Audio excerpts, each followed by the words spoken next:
Hello everyone, I am Mano Scaling, and I am here to help you today. I know you use this video to fall asleep, so before that, please like the video and subscribe to the channel, and also tell me where you are from and what time you are watching. Now get comfortable and relax.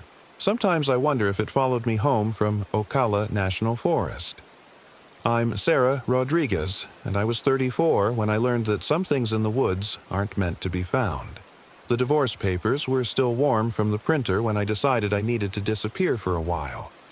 Not permanently, just long enough to remember who I was before I became half of a failed marriage. The RV rental seemed perfect. A 32-foot Winnebago that would let me vanish into the wilderness without sacrificing basic comforts. After 18 months of couples therapy and another 6 of bitter legal negotiations, I craved solitude like a drug. Ocala National Forest in Central Florida promised exactly that. 400,000 acres of pine scrub, palmetto flats, and cypress swamps where a person could lose themselves completely. The irony wasn't lost on me. I'd spent the last 2 years trying to find myself, and now I just wanted to disappear. The drive down Interstate 75 should have been therapeutic. Instead, I found myself gripping the steering wheel until my knuckles ached, second-guessing every decision. The RV felt too big, too conspicuous. Other drivers stared as they passed, making me paranoid about my inexperience with the vehicle. By the time I reached the Ocklawaha entrance to the forest, my nerves were frayed raw. The ranger at the gate was a weathered man in his 60s with skin like old leather and eyes that had seen too much. He looked over my permit with the slow deliberation of someone who wasn't in any hurry. "First time in Ocala?" he asked, his voice carrying the thick drawl of rural Florida. "Yes, sir." "Solo camping?" I nodded, suddenly self-conscious. He studied me for a long moment, then handed back my paperwork. "Stick to the marked trails," he said. "Forest can be tricky this time of year. Lots of folks get turned around, end up where they shouldn't be." He paused, his gaze lingering on my face. "You got family knows where you're headed?" "My sister has my itinerary," I lied. Karen was too busy with her own life to worry about mine. The ranger nodded slowly. "Good. Sometimes the forest reflects things back at you. Best to have someone on the outside who knows what you look like." Before I could ask what he meant by that strange comment, he waved me through. The entrance road curved through towering longleaf pines, their trunks rising like cathedral pillars. Spanish moss draped from ancient oaks created a twilight canopy even in the afternoon sun. It was beautiful and primeval, exactly what I'd hoped for. The campground I'd reserved was designated as primitive. No hookups, no amenities, just a cleared space in the forest. When I finally found Site 14 after 20 minutes of navigating increasingly narrow dirt roads, I understood why it had been available on short notice. The site was isolated, tucked into a small clearing surrounded by dense palmetto scrub and cypress trees. The nearest neighbor was at least half a mile away through thick forest. Perfect. Setting up the RV took longer than expected. I'd watched YouTube videos and read the manual, but nothing prepared me for the reality of leveling the vehicle on uneven ground while palmetto fronds scratched against the walls. By the time I had everything stabilized and the slide-out extended, the sun was setting earlier than it should have been. I checked my phone. 4:47 p.m. Sunset wasn't supposed to be for another hour. The forest grew quiet as darkness fell. Not the comfortable quiet of a suburban evening, but the oppressive silence of something holding its breath. I heated up a can of soup on the small stove and tried to read, but the words blurred on the page. Every few minutes a twig would snap outside, or leaves would rustle without any wind. Normal forest sounds, I told myself. Animals going about their business. I was exhausting myself with paranoia over nothing. The first night passed without incident, unless you counted the dreams. I dreamed I was standing outside the RV, looking in through the windows at myself sleeping. In the dream, I knocked on the door, but the sleeping Sarah didn't wake up. I knocked harder, then started pounding, screaming to be let in. I woke with my heart hammering and the taste of copper in my mouth. The clock read 3:06 a.m. Everything looked normal in the pale green glow of the RV's interior lights. The door was locked, the windows secure. I checked anyway, padding barefoot through the small space, testing every latch and lock. Outside, the forest pressed close to the windows, black branches creating twisted patterns against the glass. I was settling back into bed when I heard it, a soft tapping on the RV's exterior wall. 3 taps, evenly spaced. Then silence. I waited, barely breathing. The tapping came again, moving along the wall toward the rear of the vehicle. 3 taps, pause, 3 taps. "Hello?" I called out, my voice cracking. "Is someone there?" The tapping stopped. I grabbed a flashlight and crept to the window above the dinette, pulling the blind aside just enough to peer out. The beam cut through the darkness, illuminating palmetto fronds and pine trunks. Nothing else. But as I swept the light along the tree line, I caught a glimpse of something pale moving between the trees. Probably just a deer, I told myself, or a raccoon. Florida had lots of wildlife. I was being ridiculous, but I didn't sleep again that night. Morning brought no relief. The forest looked different in daylight, less threatening, but somehow wrong. The trees seemed closer than they had been the day before, their branches reaching further toward the RV. When I tried to back out of the site to empty my waste tanks at the dump station, the GPS on my phone showed my location as a blank gray area. No roads, no landmarks, just emptiness. "Weird," I muttered, switching to the backup navigation app. It showed the same thing. Even stranger, when I tried to call the ranger station, my phone had no signal despite showing full bars. The dump station was where it was supposed to be, and the ranger on duty, a different one from yesterday, was friendly enough. But when I mentioned the GPS issue, his expression grew cautious. "Sometimes the forest plays tricks," he said, not meeting my eyes. "Old Seminole land, lots of history. Electronics can get confused out there." "Confused how?" He shrugged. "GPS sends folks in circles, compasses spin backward, and that sort of thing.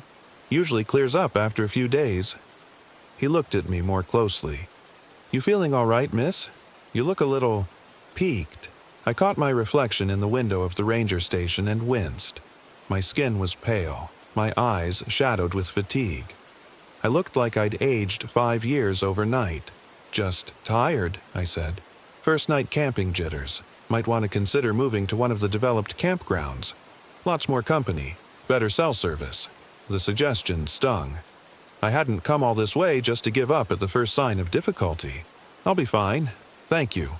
But as I drove back to my site, doubt gnawed at me. The forest road seemed different, longer than before. Branches scraped the RV's roof with sounds like fingernails on a chalkboard. And twice, I caught glimpses of something in my peripheral vision. A flash of movement that disappeared whenever I turned to look directly at it. By the time I found my campsite again, the sun was directly overhead, though my phone insisted it was only 9:30 a.m. That afternoon, I decided to take a hike on one of the marked trails. The physical activity would do me good, clear my head of the paranoid fantasies that seemed to multiply in the RV's confined space. I chose a loop trail that was supposed to take 2 hours, well-marked and heavily traveled. The trail started promisingly enough, a clear path through palmetto scrub with wooden markers every quarter mile. But after the 3rd marker, things began to feel wrong. The markers appeared more frequently, then less frequently, then disappeared altogether. The path split and rejoined itself in ways that made no geographical sense. When I checked my phone's GPS, it showed me as a stationary dot in blank space, despite the fact that I'd been walking for over an hour. That's when I saw her. She was standing about 50 yards ahead on the trail, partially hidden behind a massive oak tree. At first glance, she looked like any other hiker. Jeans, hiking boots, a red tank top I recognized because it was identical to the one I was wearing. But something about her posture was wrong. Too still, too patient. She was watching me with an intensity that made my skin crawl. "Excuse me," I called out, trying to sound casual. "Is this the right way back to the parking area?" She didn't answer, didn't move, just stood there staring. As I got closer, details became clearer and more disturbing. She had my height, my build, my shoulder-length dark hair. Even her face, partially shadowed by the oak's branches, looked disturbingly familiar. "Hello." I tried again, now close enough to see her eyes. They were brown, like mine, but empty in a way that made my stomach lurch. She smiled then, a slow curve of lips that looked exactly like my own smile reflected in a mirror. But mirrors reverse things, and there was something backwards about her smile, something that made my brain reject what I was seeing, even as my eyes insisted it was real. I blinked, and she was gone. Not walked away, not hidden behind the tree, gone. Like she'd never been there at all. I stood in the empty trail, heart hammering, wondering if I was losing my mind. Stress could cause hallucinations, couldn't it? The divorce, the isolation, the lack of sleep. I stumbled back to the RV by following the setting sun, since my phone's compass had started spinning wildly. By the time I reached my campsite, full darkness had fallen, though my phone insisted it was only 3 p.m. The RV looked exactly as I'd left it, but something felt different, wrong. The door was still locked, but the handle was warm to the touch, as if someone had been gripping it recently. Inside, the air smelled faintly of my perfume, stronger than it should have been. I never wore perfume camping. I checked every inch of the RV, looking for signs of intrusion. Nothing was missing or disturbed, but in the tiny bathroom, the mirror above the sink was fogged with condensation despite the fact that I hadn't showered that day. That night, I barely dozed. Every small sound, the settling of the RV, the whisper of wind through palm fronds, the distant call of a screech owl, sent adrenaline spiking through my system. Around midnight, I heard footsteps circling the RV. Slow, deliberate steps that paused at each window. I lay frozen in the bed, too terrified to look outside, as something walked a complete circuit around my refuge. The steps stopped at the door. I heard the handle rattle gently, then more insistently. Metal groaned as whoever was outside pulled harder, testing the lock. Then came a soft tapping on the door. 3 evenly spaced knocks. "Sarah," a voice called softly. It was my voice, identical in every inflection and tone. "Sarah, let me in. I'm so tired." I bit my knuckle to keep from screaming. The voice continued, pleading, cajoling. "Please, Sarah, it's cold out here. I just want to come home." Home. The word sent ice through my veins. This RV wasn't home. Home was an empty apartment in Tampa with boxes I still hadn't unpacked. But something outside was trying to convince me otherwise. "I know you're listening," my voice said from beyond the door. "You can't hide from me forever. I am you." The RV shook slightly as something heavy leaned against it. Then silence. I waited for what felt like hours before creeping to the window and peering out through the blinds. Nothing. The forest was empty, innocent under the pale moonlight. But in the soft earth beneath the window, I could see footprints. Bare footprints exactly the size of my own feet. Dawn brought a different kind of horror. I woke to find the RV's door standing wide open, cool morning air flowing through the space. I knew I'd locked it. I'd checked it 3 times before trying to sleep. Yet there it was, yawning like a mouth. Worse, my hiking clothes from the day before, the red tank top, jeans, and boots, were gone. I found them outside, neatly folded on the picnic table as if someone had carefully arranged them while I slept. But they were wrong, somehow. The jeans were caked with mud from places I hadn't walked. The boots were worn in patterns that didn't match my gait. And the tank top smelled like sweat that wasn't quite the right scent. Familiar, but subtly off. I threw them in a trash bag and sealed it tight. My phone had no signal again, but worse than that, when I opened the camera roll to check the photos I'd taken on my hike, I found images I didn't remember taking. Picture after picture of myself from impossible angles. Shots taken from behind while I walked, from above while I slept, from outside the RV windows while I sat reading. In some of them, I appeared to be looking directly at the camera with an expression I'd never seen on my own face. A cold, calculating smile. I had to get out. Whatever was happening in this place was beyond my understanding. beyond my ability to cope. I started breaking down camp with shaking hands, retracting the slide-out, disconnecting the water and power cables I'd run from portable units. The RV wouldn't start. The engine turned over, caught for a moment, then died.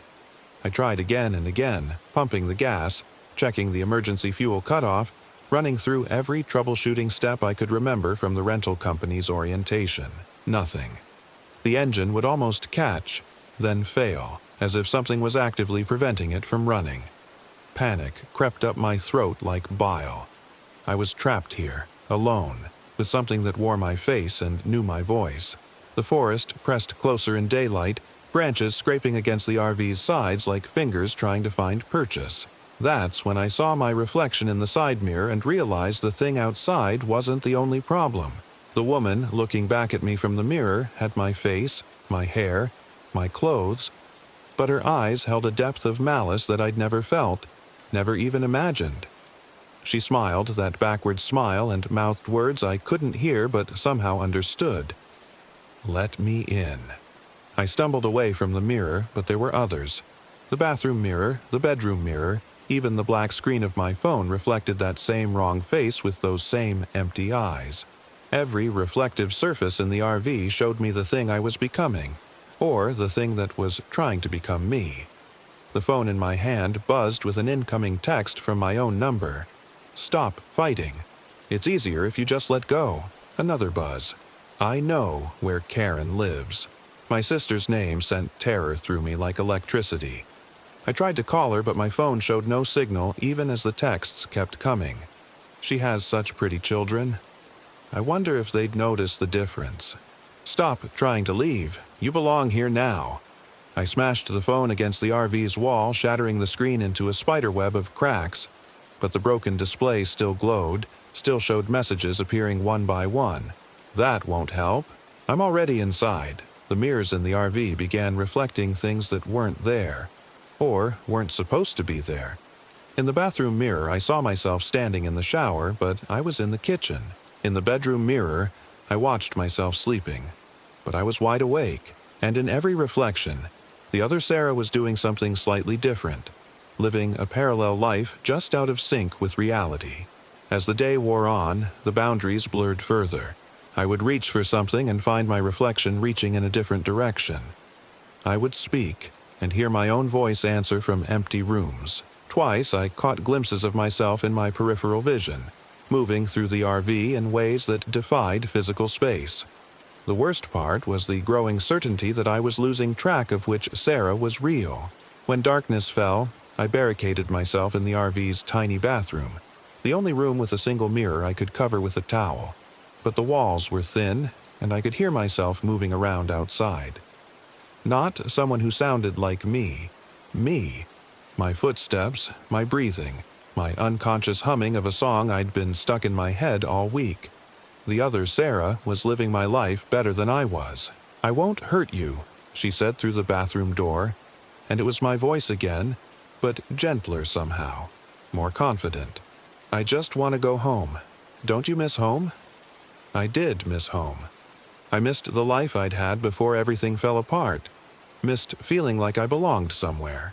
The voice outside the door promised that feeling, offered it like a gift. You're tired, she continued.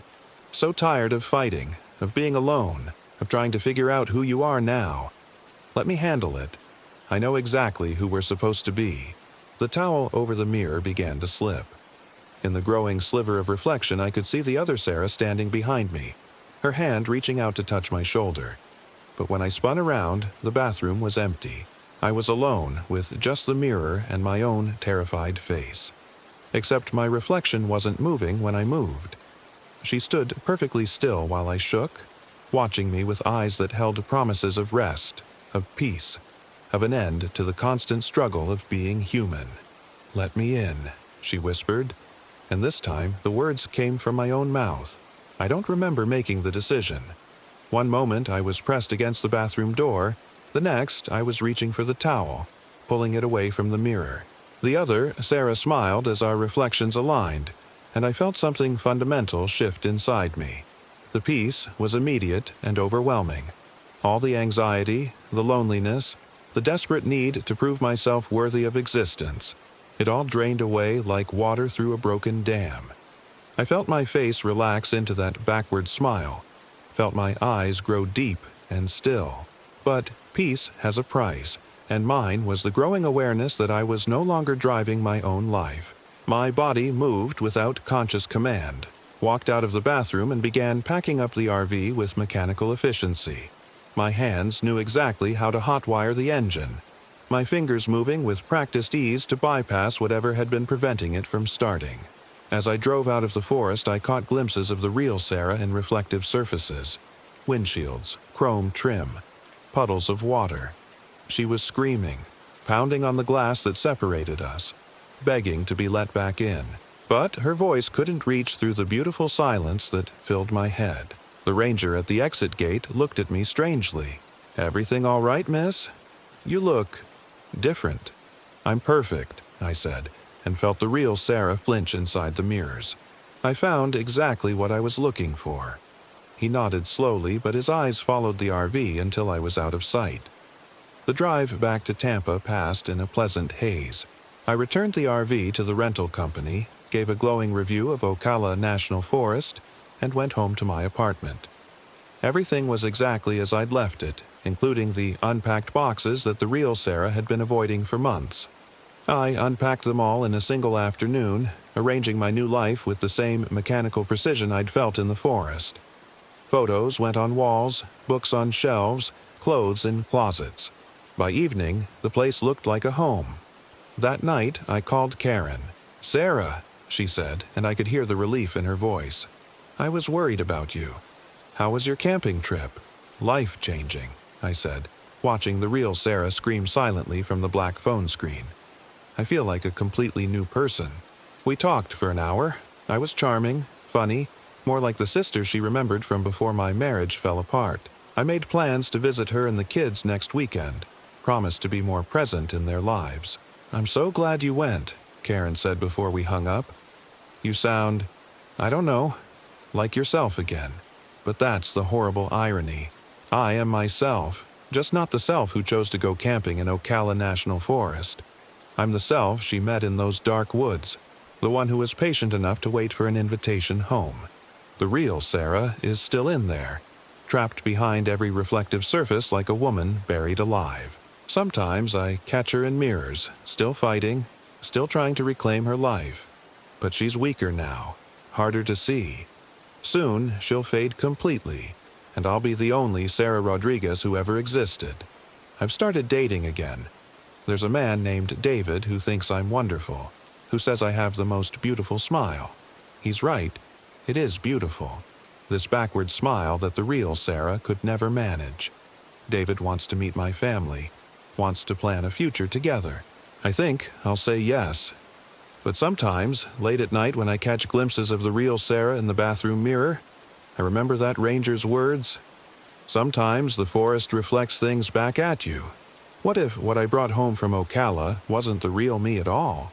What if the thing living my life, loving David, planning to visit Karen's children, is just another reflection, one that got confused about which side of the mirror it belonged on? The thought should terrify me, but it doesn't. Terror belongs to the original Sarah, trapped and screaming in her prison of glass and chrome. All I feel is that beautiful, empty peace and the growing certainty that I'm exactly where I belong. Though sometimes I wonder, if I'm the reflection that escaped, what happens to the world if someone breaks the mirror? I suppose we'll find out soon enough. The real Sarah is getting stronger, more visible. Last week, David asked me who I was talking to in the bathroom.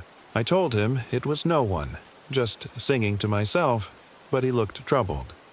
"It sounded like two different voices," he said. "Tonight, she's going to try to break free. I can feel her gathering strength behind the glass, preparing to shatter the barriers between our worlds.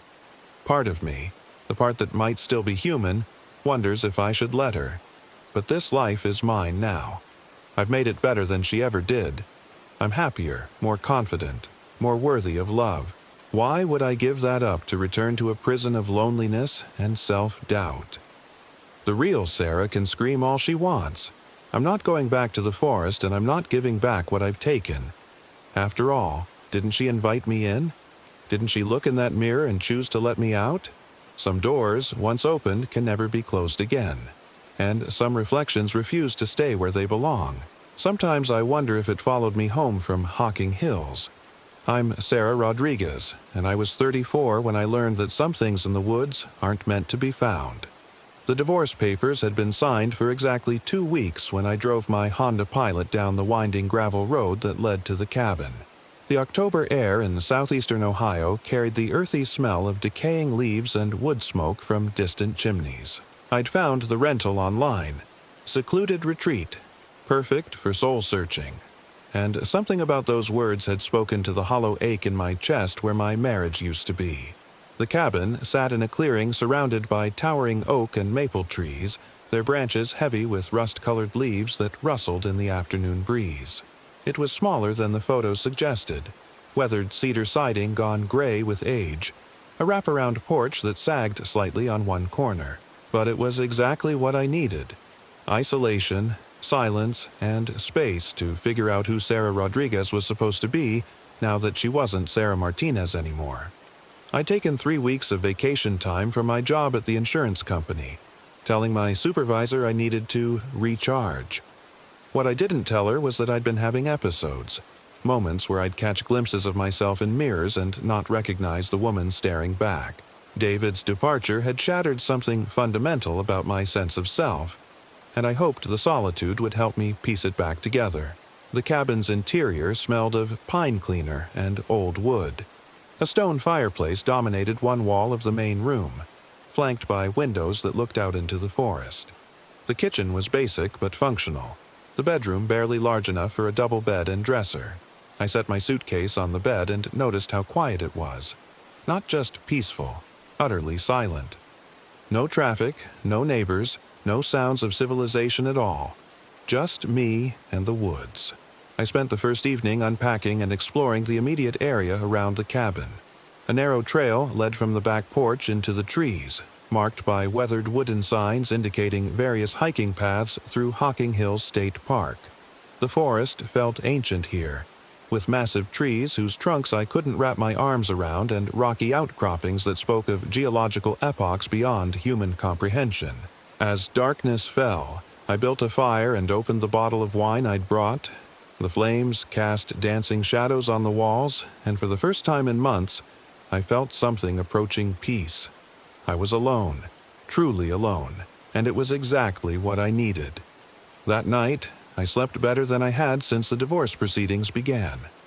I woke to pale morning light filtering through the bedroom curtains and the sound of something moving on the porch. Still groggy, I padded barefoot to the front window and peered out through a gap in the curtains. Nothing. Just the empty rocking chair swaying slightly in the breeze and the expanse of forest beyond. But as I turned away from the window, movement at the tree line caught my eye. I looked back and felt my heart skip. There, barely visible between 2 oak trees about 50 yards away, stood a figure. A woman in a dark coat, perfectly still, facing the cabin. Facing me. I blinked hard and looked again. The figure was gone. Lack of sleep, I told myself. Stress. My mind was playing tricks on me, creating phantom threats where none existed. I made coffee and forced myself to eat breakfast, then spent the morning reading on the porch. The October air was crisp but pleasant, and I convinced myself I was overreacting to what had probably been a shadow or a tree stump my sleepy brain had misinterpreted. Around noon, I decided to explore one of the hiking trails. I chose the shortest one, a 2-mile loop that promised scenic overlooks and interesting rock formations.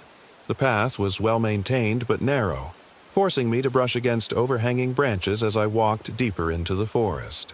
The trees grew thicker as I progressed, filtering the sunlight into a green-tinged twilight that made it difficult to judge the time. My phone showed no service bars, which I'd expected, but the GPS seemed confused, showing my location as a gray void rather than mapping my position. I wasn't worried. The trail was clearly marked, and I was following the painted blazes on the trees. About a mile in, I reached a rocky overlook that provided a stunning view of the surrounding hills. The forest stretched endlessly in all directions, a tapestry of autumn colors broken only by the occasional gleam of water from hidden creeks. I took several photos and was reviewing them on my phone's screen when I noticed something odd. In one of the shots, barely visible in the background among the distant trees, was what looked like a figure in a dark coat. The same dark coat I thought I'd seen that morning. I zoomed in on the image, squinting at the tiny pixels. It was definitely human-shaped, and it appeared to be facing toward me, but the resolution was too poor to make out any details. I looked up from my phone, scanning the distant hills with my naked eyes, but saw nothing unusual. Just another trick of light and shadow, I decided. Digital cameras often picked up strange artifacts, especially in complex lighting conditions like a forest. The walk back to the cabin should have taken 45 minutes, but I found myself checking my watch with growing concern as the minutes stretched on. The painted trail blazes seemed less frequent, and more than once I had to backtrack when the path seemed to fork in ways I didn't remember. By the time I finally saw the cabin's roof through the trees, the sun was setting and I'd been walking for almost 2 hours. I was tired, hungry, and rattled by the experience. I made a simple dinner and went to bed early, telling myself that tomorrow I'd stick closer to the cabin. I woke sometime after midnight to the sound of footsteps on the front porch. Slow, deliberate steps, like someone pacing back and forth across the weathered boards. My heart hammered against my ribs as I lay frozen in bed, straining to listen. The footsteps continued for several minutes, then stopped directly in front of the bedroom window. I held my breath, waiting. Nothing. No sound at all. Then, so softly, I almost convinced myself I'd imagined it, came a gentle tapping on the glass. 3 soft knocks, like someone asking to be let in. I crept to the window, my bare feet silent on the cold wooden floor. The curtains were drawn tight, but I could see the faint outline of someone standing just outside. The figure was perfectly still, and somehow I knew they were looking directly at the window, directly at me, even though they couldn't possibly see through the heavy fabric. The tapping came again. 3 soft knocks.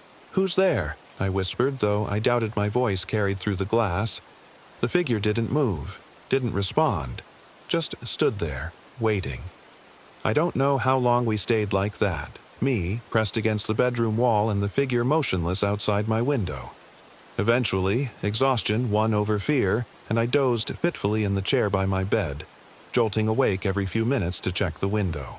When dawn finally came, the porch was empty, but in the soft dirt beside the cabin, I found a set of footprints that matched my own hiking boots exactly. The second day, I didn't venture far from the cabin. I told myself I was being practical. I had books to read, work emails to catch up on via the cabin's spotty Wi-Fi, and I needed to plan the rest of my stay. But the truth was that I felt watched. Every time I glanced toward the tree line, I caught fleeting glimpses of movement that vanished when I tried to focus on them. The rational part of my mind offered explanations. Wildlife, wind-blown branches, the natural paranoia that comes with being alone in an unfamiliar place. But rational explanations felt thin and inadequate in the face of what I was experiencing. That afternoon, while sitting on the porch reading, I decided to test my theory. Without looking up from my book, I said aloud, "I know you're there." The words hung in the still air. No response. "You can come out." I'm not afraid. But I was afraid. Terrified, actually. And when I finally raised my head to scan the tree line, I saw her clearly for the first time. She stood between 2 oak trees about 40 yards away, wearing a dark jacket that looked identical to the one hanging in my bedroom closet. Her hair was the same length as mine, the same dark brown color, pulled back in the same messy ponytail I'd worn while hiking yesterday. She was too far away for me to make out her facial features clearly, but her build, her posture, even the way she held her hands at her sides, it was like looking at myself from a distance. But wrong. Subtly, horribly wrong. She didn't move, didn't acknowledge my words. She just watched. And as I stared back, fighting the urge to run inside and lock the door, I realized what made the sight so deeply unsettling. She wasn't breathing. Her chest didn't rise and fall. She stood perfectly, unnaturally still, like a photograph come to life. I blinked, and she was gone. That night, I called my sister Maria from the cabin's landline phone. "Sarah, Jesus, you sound terrible. What's wrong?" I almost told her everything. The figure in the woods, the footprints, the growing certainty that something was fundamentally wrong with this place. Instead, I heard myself say, "I'm fine. Just tired. How's Mom?" We talked for 20 minutes about family, work, anything but the woman in the woods who looked like me. When I hung up, I felt more isolated than ever. How do you explain to someone that you think you're being stalked by yourself? I double-checked that all the doors and windows were locked, then built a fire and tried to lose myself in a book. But every few pages I'd catch myself listening for sounds from the porch, for that soft tapping on the bedroom window. The night passed quietly. Too quietly. I realized I hadn't heard any of the usual forest sounds. No owls, no rustling of small animals in the underbrush, no creaking of tree branches. It was as if the woods themselves were holding their breath. Morning brought no relief. As I stood at the kitchen window drinking coffee, I saw her again. This time she was closer, maybe 20 yards from the cabin, standing next to a large maple tree. And this time, I could make out more details. She was wearing my clothes. Not just similar clothes, the exact gray sweater and jeans I'd worn yesterday, down to the small coffee stain on the left sleeve from when I'd been startled by a chipmunk. Her hair was styled the same way, her posture identical to my own. If I hadn't been looking at her from inside the cabin, I would have thought I was looking into a mirror, except for her smile. She was smiling at me, a wide, delighted grin that looked completely wrong on what I was increasingly certain was my own face. I don't smile like that. I've never smiled like that. My smiles are small, cautious things, especially since the divorce. But this thing wearing my body smiled with genuine joy, as if my terror was the most wonderful thing it had ever witnessed. I stumbled backward from the window, knocking over my coffee mug. The hot liquid splashed across my feet, and I yelped in pain and surprise. When I looked back toward the tree, she was gone, but the smile lingered in my mind like an after-image. I spent the rest of the morning pacing the small cabin, trying to convince myself I was having some kind of breakdown. Stress-induced hallucinations. A psychotic break brought on by the divorce. Maybe I'd been living alone in the woods too long and my mind was creating imaginary companions. But the footprints in the dirt were real. I'd photographed them, measured them against my own boots. They were perfect matches. Around noon, I decided I needed to get out of the cabin. The walls felt like they were closing in, and I was starting to jump at every small sound. I'd drive to the nearest town, have lunch at a restaurant, talk to some real people. Maybe pick up groceries and extend my stay, prove to myself that I wasn't going to be driven away by my own imagination. I grabbed my purse and car keys and opened the front door. She was sitting in the rocking chair on the porch. Not standing at the tree line this time. Sitting in my chair, wearing my face, smiling that horrible, delighted smile. Up close, I could see that while her features were identical to mine, something was wrong with her skin. It had a waxy, artificial quality, like a masterfully crafted mask. Her eyes didn't blink, and they tracked my movement with the mechanical precision of a camera lens. "Hello, Sarah," she said, and her voice was exactly like mine. Every inflection, every tiny rasp where I damaged my vocal cords screaming at David during our final fight. "I've been waiting for you." I slammed the door and threw the deadbolt, my hands shaking so badly I could barely work the lock. Through the window, I could see her still sitting in the rocking chair, that terrible smile never wavering. "This isn't real," I whispered to myself. "This isn't happening." But her voice carried clearly through the door. "Of course it's real. I'm real. Just as real as you are." I grabbed the cabin's landline to call for help, but there was no dial tone. The line was dead. My cell phone still showed no service. I was completely cut off from the outside world, trapped in a cabin with that thing wearing my face sitting on the porch. "What do you want?" I called through the door. "To talk," she replied. "To understand. It's been so long since I've had a visitor." What are you? A pause. Then, I'm you, Sarah. Or I will be, once you're gone. I ran to the bedroom and pulled the curtains aside to look toward my car. She was standing beside it now, one hand resting on the hood. Still smiling. She waggled the fingers of her other hand at me in a cheerful wave.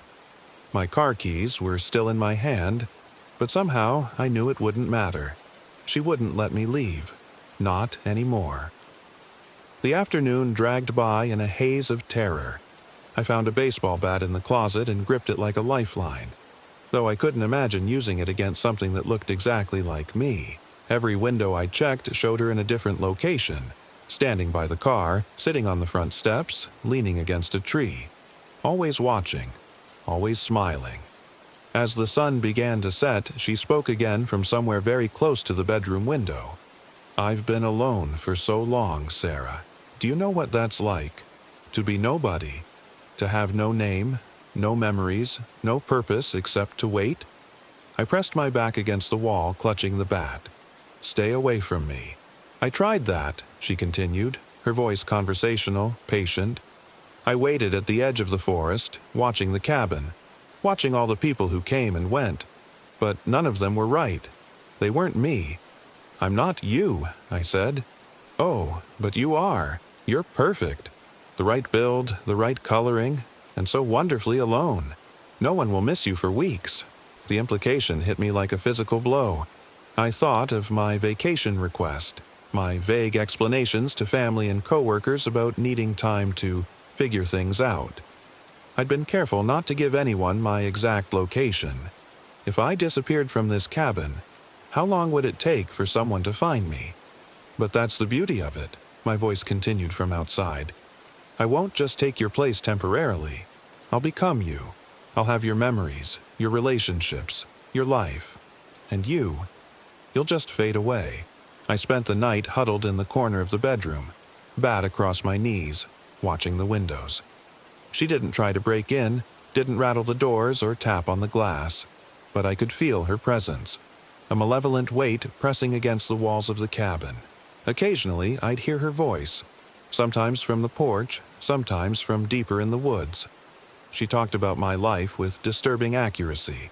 My childhood, my marriage to David, my job at the insurance company. Details no one else could possibly know. It was as if she was already inside my head, sorting through my memories like files in a cabinet. You were happiest when you were 8, she said at one point, her voice drifting through the bedroom window. Playing in your grandmother's garden. You felt safe there, loved. You haven't felt that way since she died. She was right, completely, horribly right. Dawn brought no relief.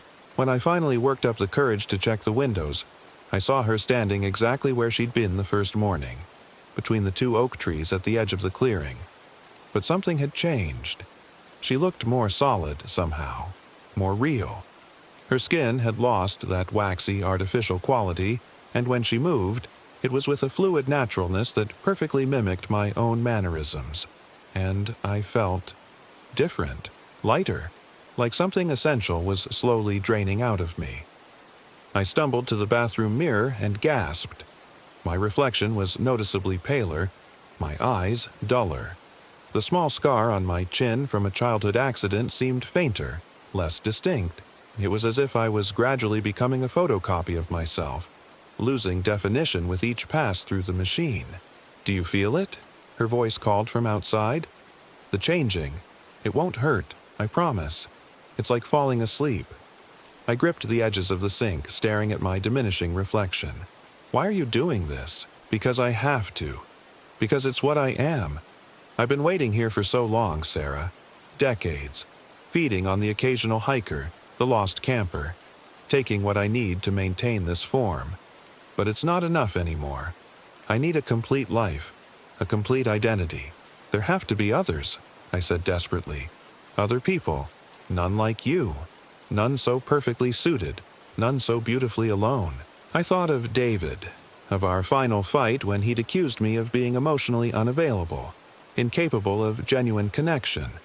Of my parents, who I called dutifully but rarely visited. Of my few remaining friendships, all strained by my increasing isolation since the marriage started falling apart. She was right. I was alone. More alone than I'd ever admitted to myself. But I wasn't ready to give up. Not yet. I searched the cabin for anything that might help me understand what I was dealing with. In a drawer beneath some tourist brochures, I found a handful of old newspaper clippings. Missing persons reports dating back to the 1980s. Hikers, campers, people who'd vanished in the Hocking Hills area without a trace. All of them had been alone when they disappeared. The most recent clipping was from 3 months ago. A woman named Jennifer Wells, 32, had been staying in this very cabin when she vanished. The photo showed a brunette with features similar to mine. Not identical, but close enough. Close enough for what? I thought about the thing outside, about how it had looked increasingly real as the hours passed. Was it some kind of shapeshifter? A creature that needed human templates to maintain its form? And once it was done with me, would it move on to find its next victim? The idea filled me with rage as much as fear. How many people had this thing killed? How many lives had it stolen? I found a notebook in the kitchen and began to write, documenting everything that had happened since my arrival. If I didn't survive this, maybe someone would find my account and understand what they were dealing with. Maybe they could put a stop to it.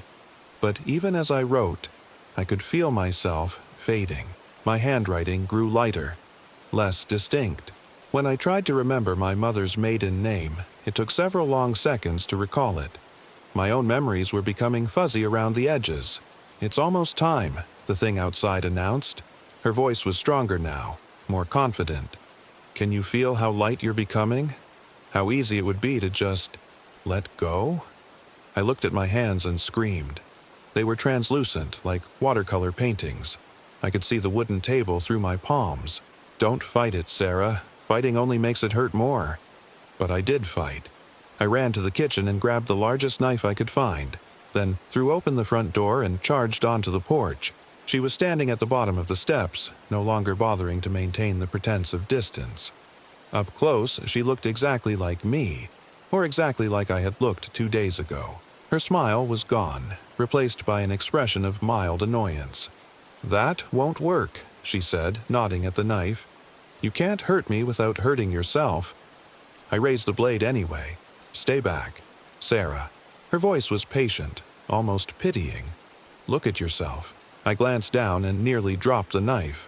My body was fading faster now, becoming transparent. I could see the porch boards through my feet, the railing through my torso. I was disappearing, being erased from existence. "When the process is complete, I'll have everything," she continued. "Your memories, your personality, your life. I'll drive your car back to Cincinnati, return to your job, reconnect with your family. And no one will ever know the difference." "They'll know," I gasped, though I was no longer sure that was true. "Someone will figure it out." "Will they? You've been pulling away from people for months. Your divorce, your isolation, it's the perfect cover. When I return, I'll just be Sarah Rodriguez trying to put her life back together.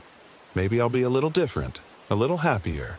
People will say I've grown, that I've found myself during my time away." The knife fell from my nerveless fingers and clattered to the porch floor. I could barely see my own hands now. "Please," I whispered. "I'm not cruel, Sarah. I'll take good care of your life. I'll be better at being you than you ever were." She stepped closer, and I could feel something fundamental being pulled from my chest, my essence drawn into her like water down a drain. The world was growing dim, my vision narrowing to a tunnel focused on her face. My face, perfected and confident in ways I'd never managed.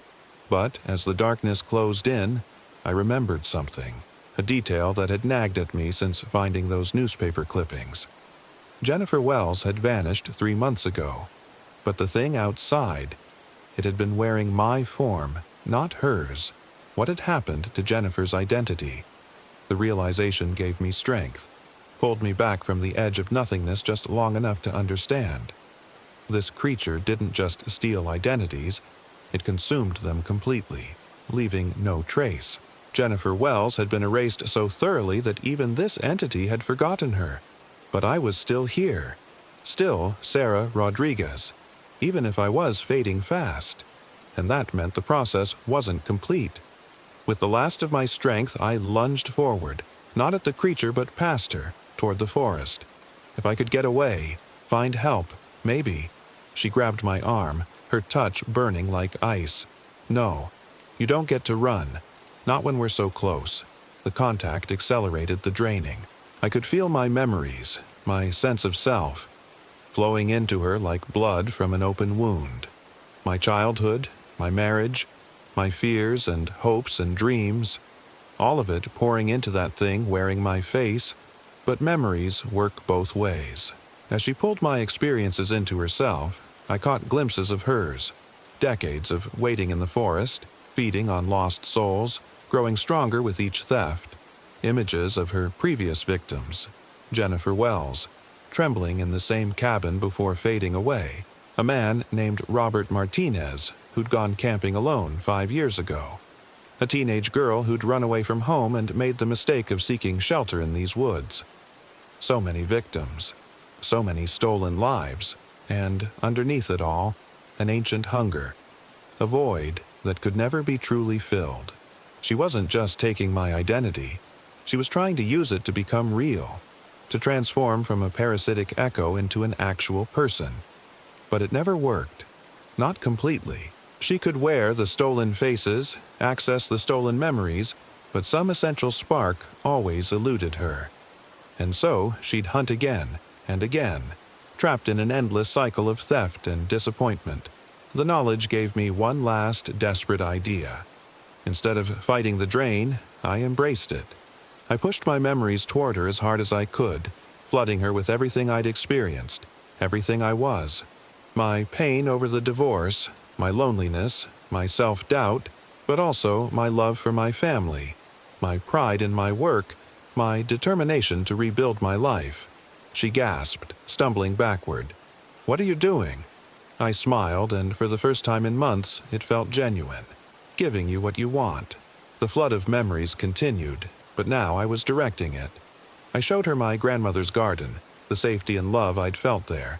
I showed her my wedding day, the hope I'd carried despite my fears. I showed her Maria's laugh, my mother's worried phone calls, all the connections that bound me to the world even when I felt most alone. "Stop," she whispered, her perfect features twisting in confusion. This isn't how it works." But it was working, just not the way she'd intended. My memories weren't just filling her. They were changing her. I could see it in her expression, feel it in the lessening grip of her hand. For the first time in her existence, she was experiencing genuine human emotion. Love, regret, hope, pain. All of it crashing through her stolen consciousness like a tsunami. She released my arm and staggered backward, clutching her head. "Make it stop. I don't want this.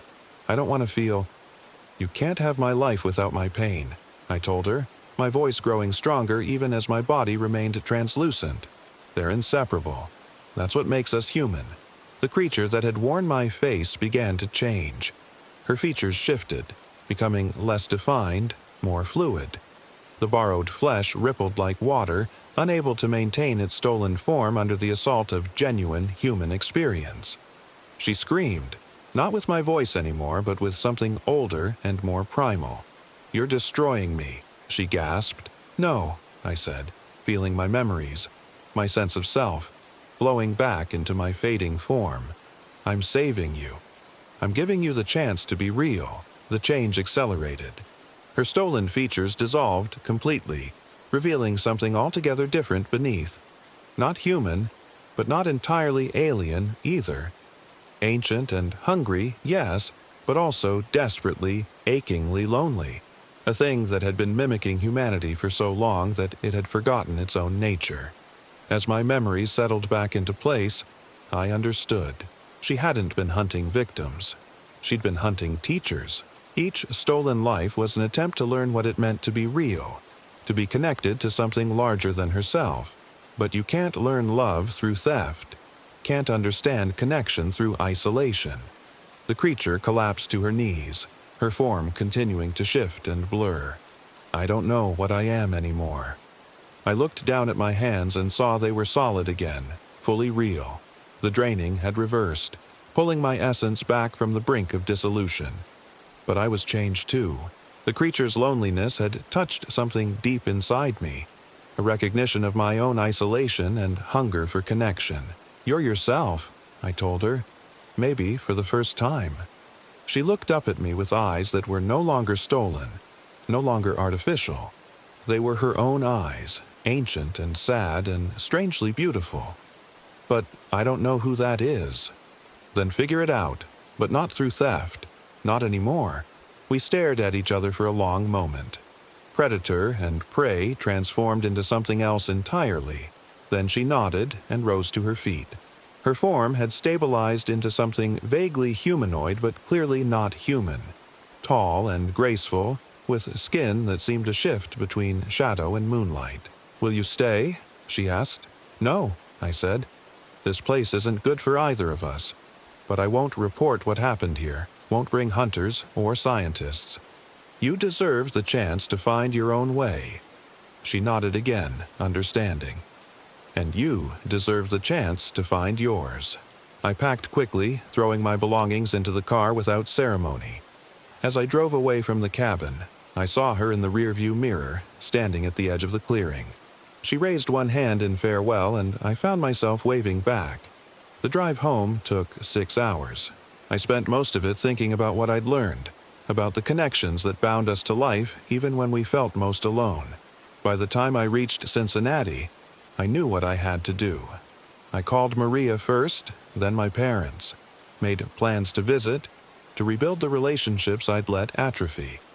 I started therapy, began the hard work of understanding why I'd isolated myself so completely. And slowly, carefully, I began to open my life to other people again.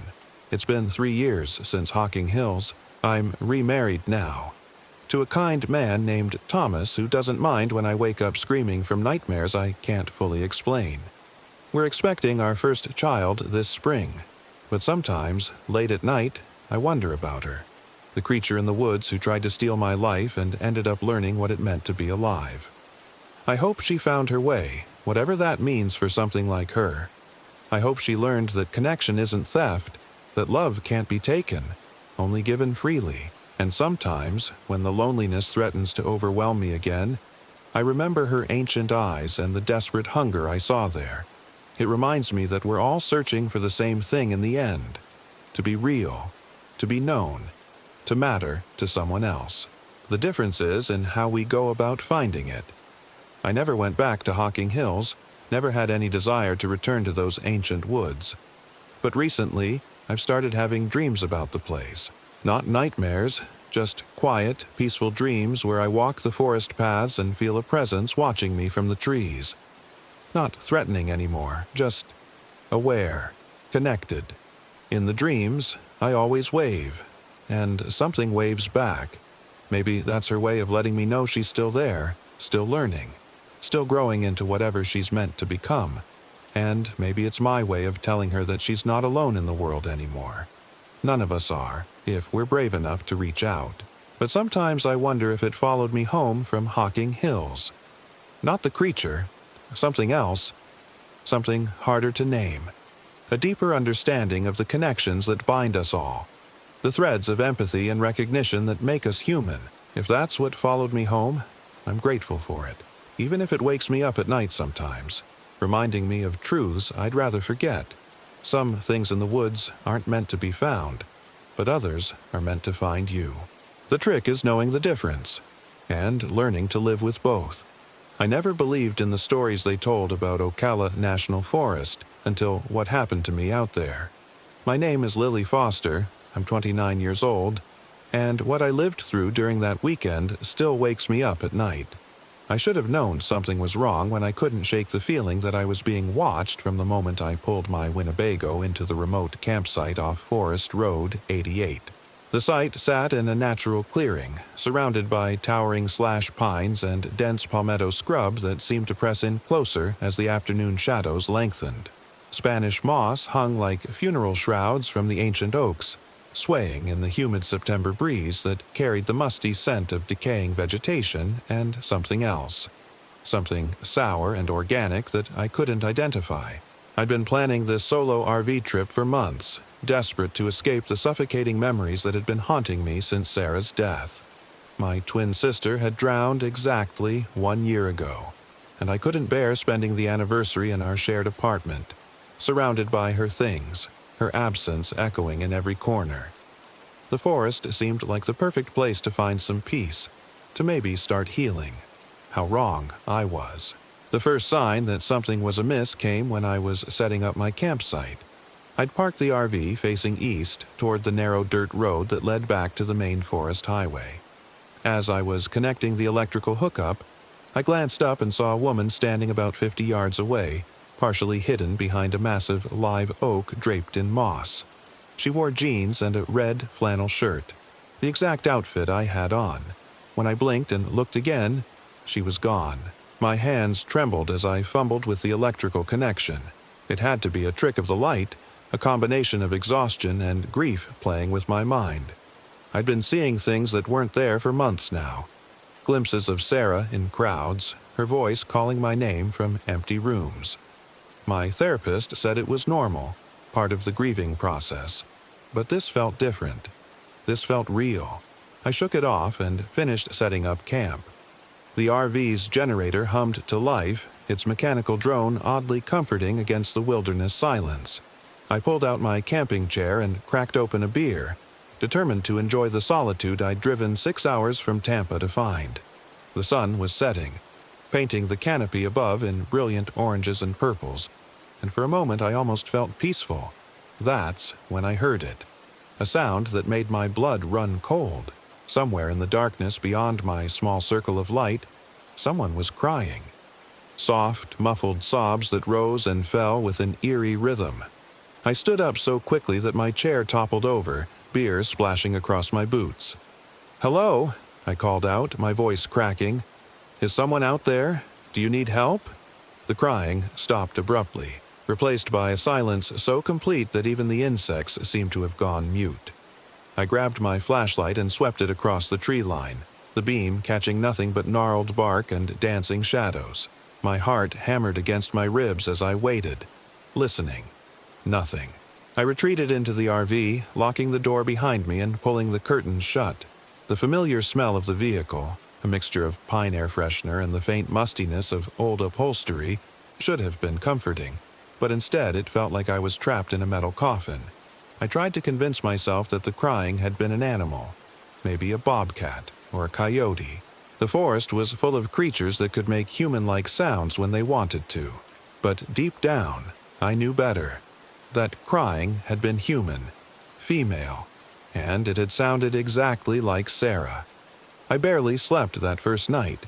Every time I closed my eyes, I could hear that desperate weeping echoing through my dreams, and I kept jerking awake with the unsettling sensation that someone was watching me. Around 3 in the morning, I gave up trying to sleep and made coffee. Sitting at the small dinette table and staring out the window at the impenetrable darkness beyond the glass. That's when I saw her again. She stood at the very edge of my vision, just where the RV's exterior lights faded into shadow. This time I had a clear view of her face and my coffee mug slipped from nerveless fingers, shattering on the floor. It was me, exactly me, down to the scar on my chin from a childhood accident and the silver studs in my ears. But her expression was wrong. A blank, empty stare that sent ice through my veins. She stood perfectly still for what felt like hours, watching me through the window, and when I blinked, she was gone. The next morning brought a bright Florida sun that should have banished my fears, but the terror from the night before clung to me like spider webs. I cleaned up the broken coffee mug with shaking hands, trying to rationalize what I'd seen. Stress could cause hallucinations. Grief could make you see things that weren't there. I was still processing Sarah's death, still dealing with survivor's guilt and the crushing loneliness that came with losing the person who'd shared my DNA, my childhood, my entire life, until that horrible day at the lake. I decided to take a hike to clear my head. The Ocala National Forest had dozens of trails, and I'd brought my GPS and plenty of water. Movement would help, I told myself. Fresh air and exercise would chase away the shadows that seemed to be following me.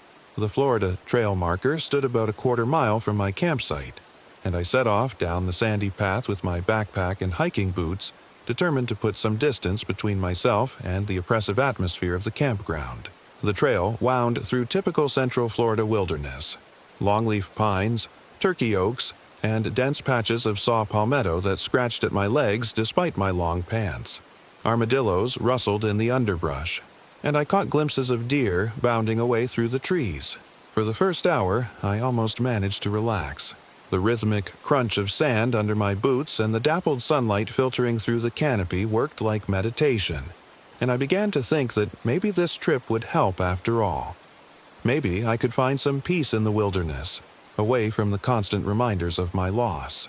Then my GPS started acting up. I'd been hiking for about 2 hours when I stopped to check my position and realized the device was showing impossible readings. According to the screen, I was somehow moving in a perfect circle, despite the fact that I'd been following a straight trail the entire time. The trail markers I'd passed were all accounted for on my map, but the GPS insisted I was back where I'd started. I turned around intending to retrace my steps, but the trail behind me looked different. The familiar white blazes were still there, painted on trees and posts, but the landscape had changed. The longleaf pines were taller, more densely packed, and the path seemed narrower, overgrown with vegetation that hadn't been there before. My breathing became shallow as panic began to set in. I'd been hiking for years, had never gotten lost, always trusted my sense of direction. But now, nothing looked familiar. Even the sun seemed to be in the wrong position, casting shadows that didn't make sense for the time of day. I pulled out my phone, hoping for a signal, but the screen showed no service. Worse, the compass app was spinning wildly, unable to lock onto magnetic north. Every direction looked the same, an endless maze of pine trees and palmetto scrub stretching away into green shadows. That's when I heard my name being called. Lily. Lily, where are you? The voice drifted through the trees from somewhere ahead, faint but unmistakably familiar. It was my voice, but with a quality I'd never heard before. A hollow, echoing tone that seemed to come from very far away. Lily, I'm lost. I can't find my way back. My skin prickled with goosebumps despite the humid heat. I stood frozen on the trail, afraid to move in any direction, afraid to answer the voice that sounded like my own. The calling continued, sometimes closer, sometimes farther away, but always with that same plaintive, desperate quality that made my teeth ache. I don't know how long I stood there, paralyzed by fear and confusion, but eventually the sun began to sink lower in the sky, and I realized I had to make a choice: stay put and risk being caught in the forest after dark, or follow one of the trails and hope it led back to civilization. I chose to move, following the white blazes deeper into the forest and trying to ignore the voice that continued to call my name from the shadows. The trail seemed to stretch on forever, winding through terrain that grew increasingly alien and hostile. The trees pressed closer together, their branches forming a canopy so dense that very little sunlight reached the forest floor. The air grew thick and humid, heavy with the smell of rotting vegetation and something else, a metallic scent that reminded me of blood. As darkness began to fall, I finally stumbled into a clearing I didn't recognize. In the center stood what looked like an old ranger station, its weathered wood siding and rusty metal roof barely visible in the gloom. No lights showed in the windows, and Spanish moss hung from the eaves like tattered curtains. I approached cautiously, my flashlight beam dancing across the building's facade. A sign hung crooked by the door: Ocala National Forest, Ranger Station 17. But that was impossible. I'd studied the forest maps extensively before my trip, and there was no Ranger Station 17. The highest numbered station in this section of the forest was 12. The door stood slightly ajar, creaking softly in the night breeze. Against every instinct I had, I pushed it open and stepped inside. The beam of my flashlight revealed a single room filled with dusty furniture and outdated equipment. A desk sat in one corner, covered with yellowed papers and an old rotary telephone. Filing cabinets lined the walls, their metal surfaces spotted with rust.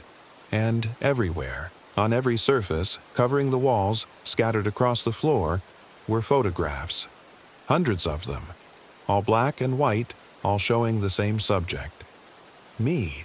I stared in horror at image after image of myself in the forest, caught in various poses and locations.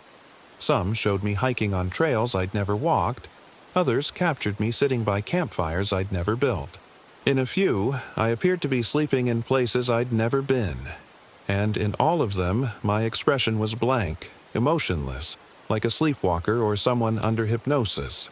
My hands shook as I picked up one of the photographs from the desk. It showed me standing in this very room looking directly at the camera with those same empty eyes. But I'd never been here before. I was seeing this place for the first time. The date stamped on the back of the photo was from yesterday. I dropped the picture and backed toward the door, my mind reeling. This couldn't be happening. Photos didn't develop themselves, didn't show events that hadn't occurred. But the evidence was all around me, undeniable in its horrible impossibility. That's when I heard footsteps on the porch outside. Slow, deliberate steps that grew closer with each passing second. I killed my flashlight and crouched behind the desk, my heart pounding so loudly I was sure it could be heard for miles. The footsteps stopped just outside the door, and I held my breath, praying whoever it was would move on. The door creaked open wider. Lily. The voice was mine again, but closer now, right there in the room with me. I know you're here, Lily. I've been looking for you. I squeezed my eyes shut and tried to make myself smaller, tried to become invisible. The floorboards groaned under slow, careful footsteps as my doppelganger moved through the room, and I could hear her breathing. The same rhythm as my own, but somehow wrong, like air being forced through damaged lungs. We need to go home now, Lily. Sarah's waiting. My eyes snapped open at the mention of my dead sister's name. Through the gap under the desk, I could see a pair of hiking boots that were identical to the ones I was wearing. The same boots, down to the red laces and the scuff mark on the left toe from a stumble I'd taken 2 weeks ago. She misses you, the other me continued in that hollow, echoing voice. She's been waiting by the lake for so long. It's time to join her. The boots moved closer, and I bit my tongue to keep from screaming. I could taste blood, metallic and warm, as terror threatened to overwhelm my ability to think. This wasn't real. It couldn't be real. People didn't have conversations with identical versions of themselves in abandoned buildings that shouldn't exist. But the boots were real. The voice was real. And when I looked up through my lashes, I could see her legs, my legs, clad in the same jeans I was wearing, complete with the small tear near the right knee. She forgives you, the thing that looked like me whispered, and I could hear her leaning down, getting closer. For not being there, for not drowning with her. She forgives you, and now you can be together. I couldn't take it anymore. With a desperate scream, I burst from my hiding place and ran for the door, shoving past the figure that felt solid and real and horribly cold. I heard her laugh behind me, my laugh, but wrong, distorted, as I crashed through the door and stumbled into the night. I ran blindly through the forest, branches tearing at my clothes and face, my flashlight beam swinging wildly as I crashed through undergrowth and leaped over fallen logs. Behind me, I could hear pursuit. Not the sound of running feet, but something worse. A rustling, sliding noise, as if something was moving through the trees without touching the ground. I don't know how long I ran, but eventually I saw a light ahead through the trees and realized with overwhelming relief that I'd somehow found my way back to my RV.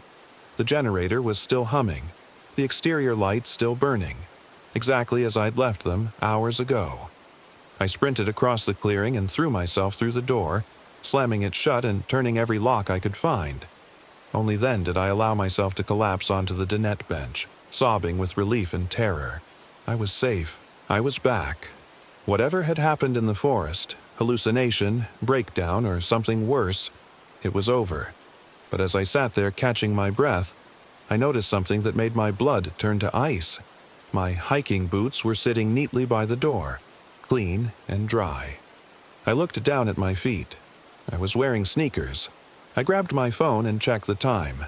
According to the display, I'd been gone for less than 30 minutes, but I knew I'd been hiking for hours, had been lost in the forest as darkness fell, had spent time in that impossible ranger station surrounded by photographs of myself.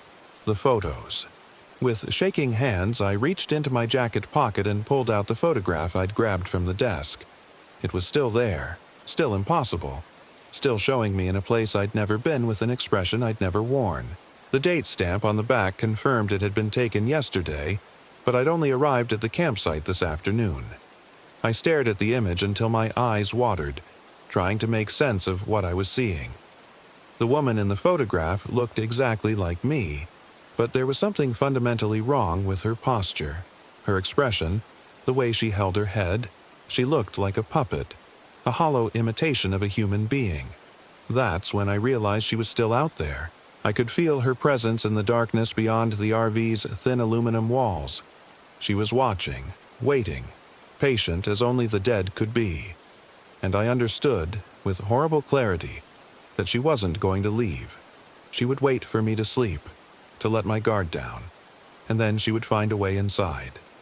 The next few hours passed in a nightmare of vigilance and terror. I kept every light on, checked and rechecked the locks, and watched the windows for any sign of movement. Around midnight, I saw her again, standing just outside the circle of light cast by the exterior lamps, perfectly still, watching me with those empty eyes. I tried starting the RV to leave, but the engine wouldn't turn over.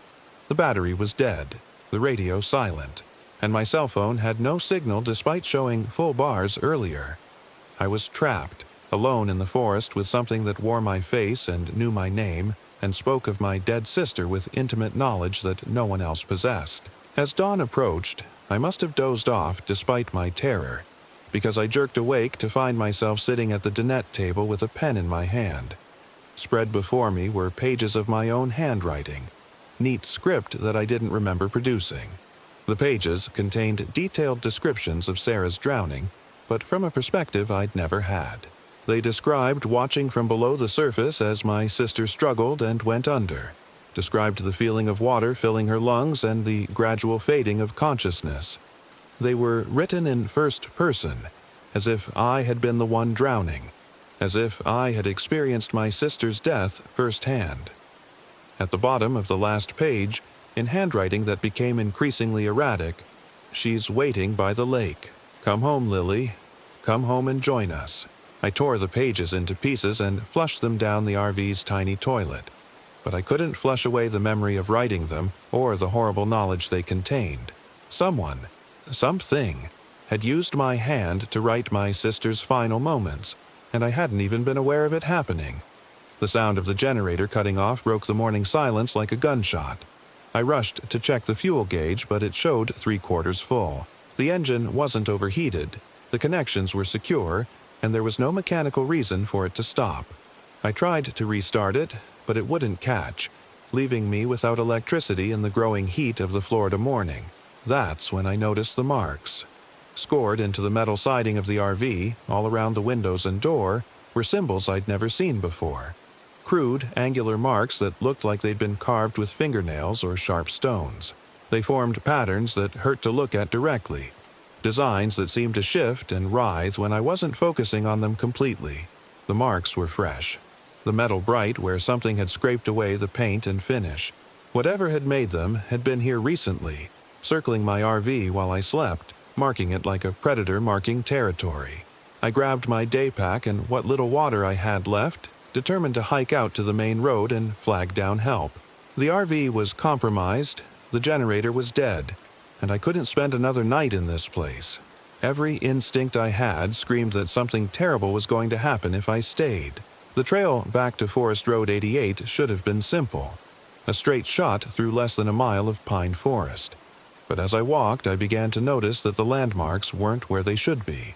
The distinctive lightning-struck oak that marked the halfway point was gone, replaced by a cluster of younger trees that shouldn't have existed. The small bridge over a seasonal creek had vanished entirely, and the creek itself seemed to have changed course. Worse, I kept finding evidence of my own passage, footprints in the sandy soil that matched my boots exactly but pointing in the wrong direction.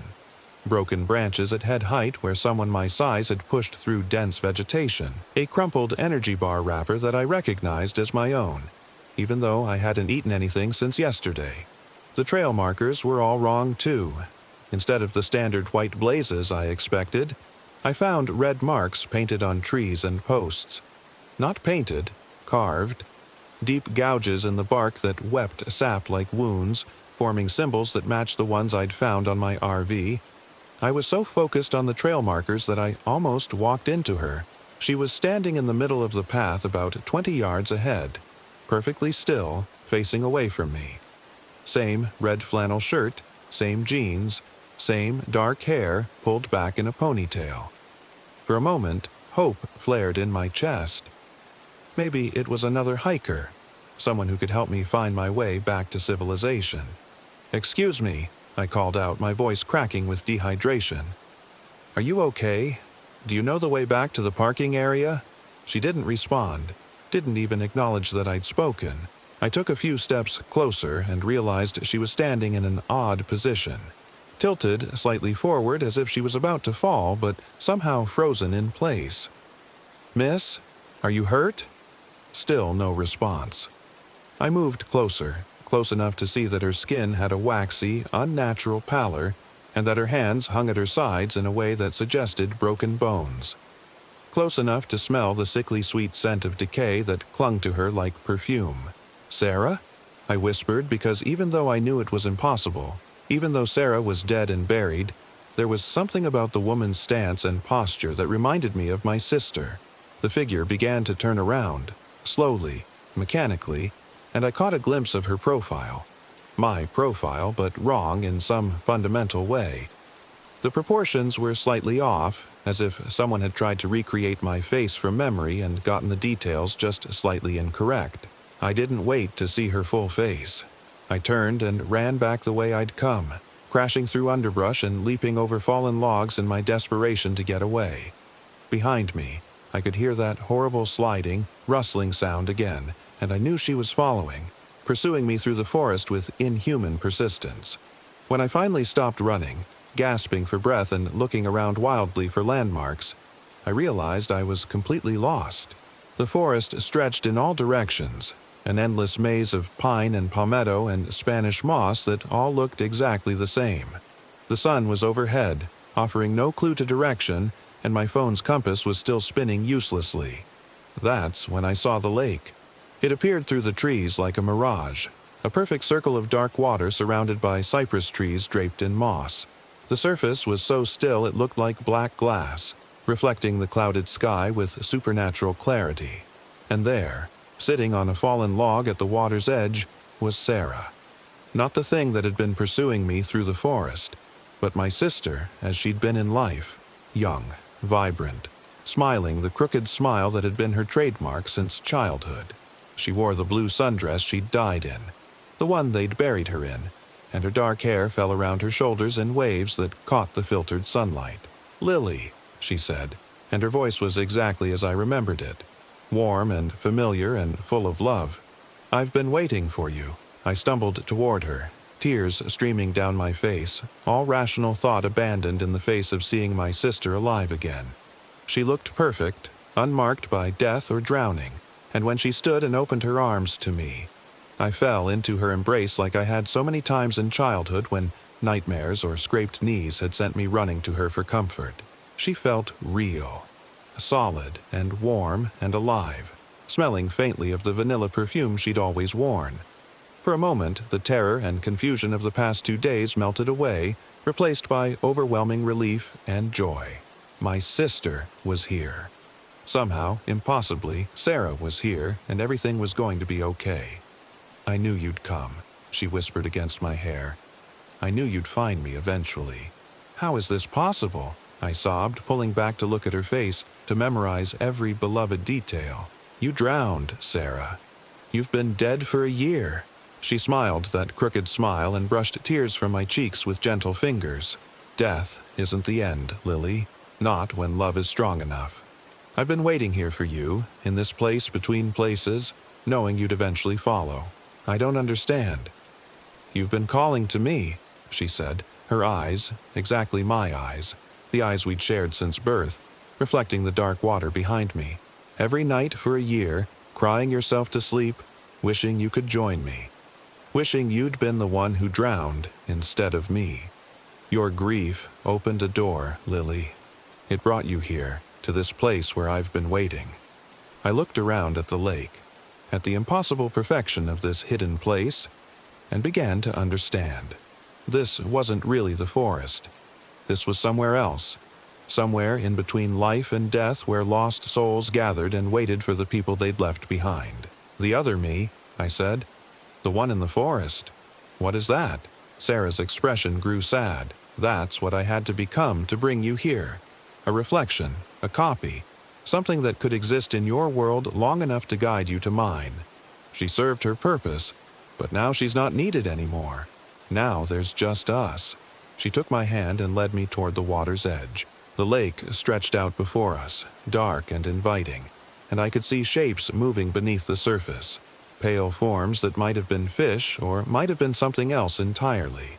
All you have to do is step into the water, Sarah said softly, just like I did.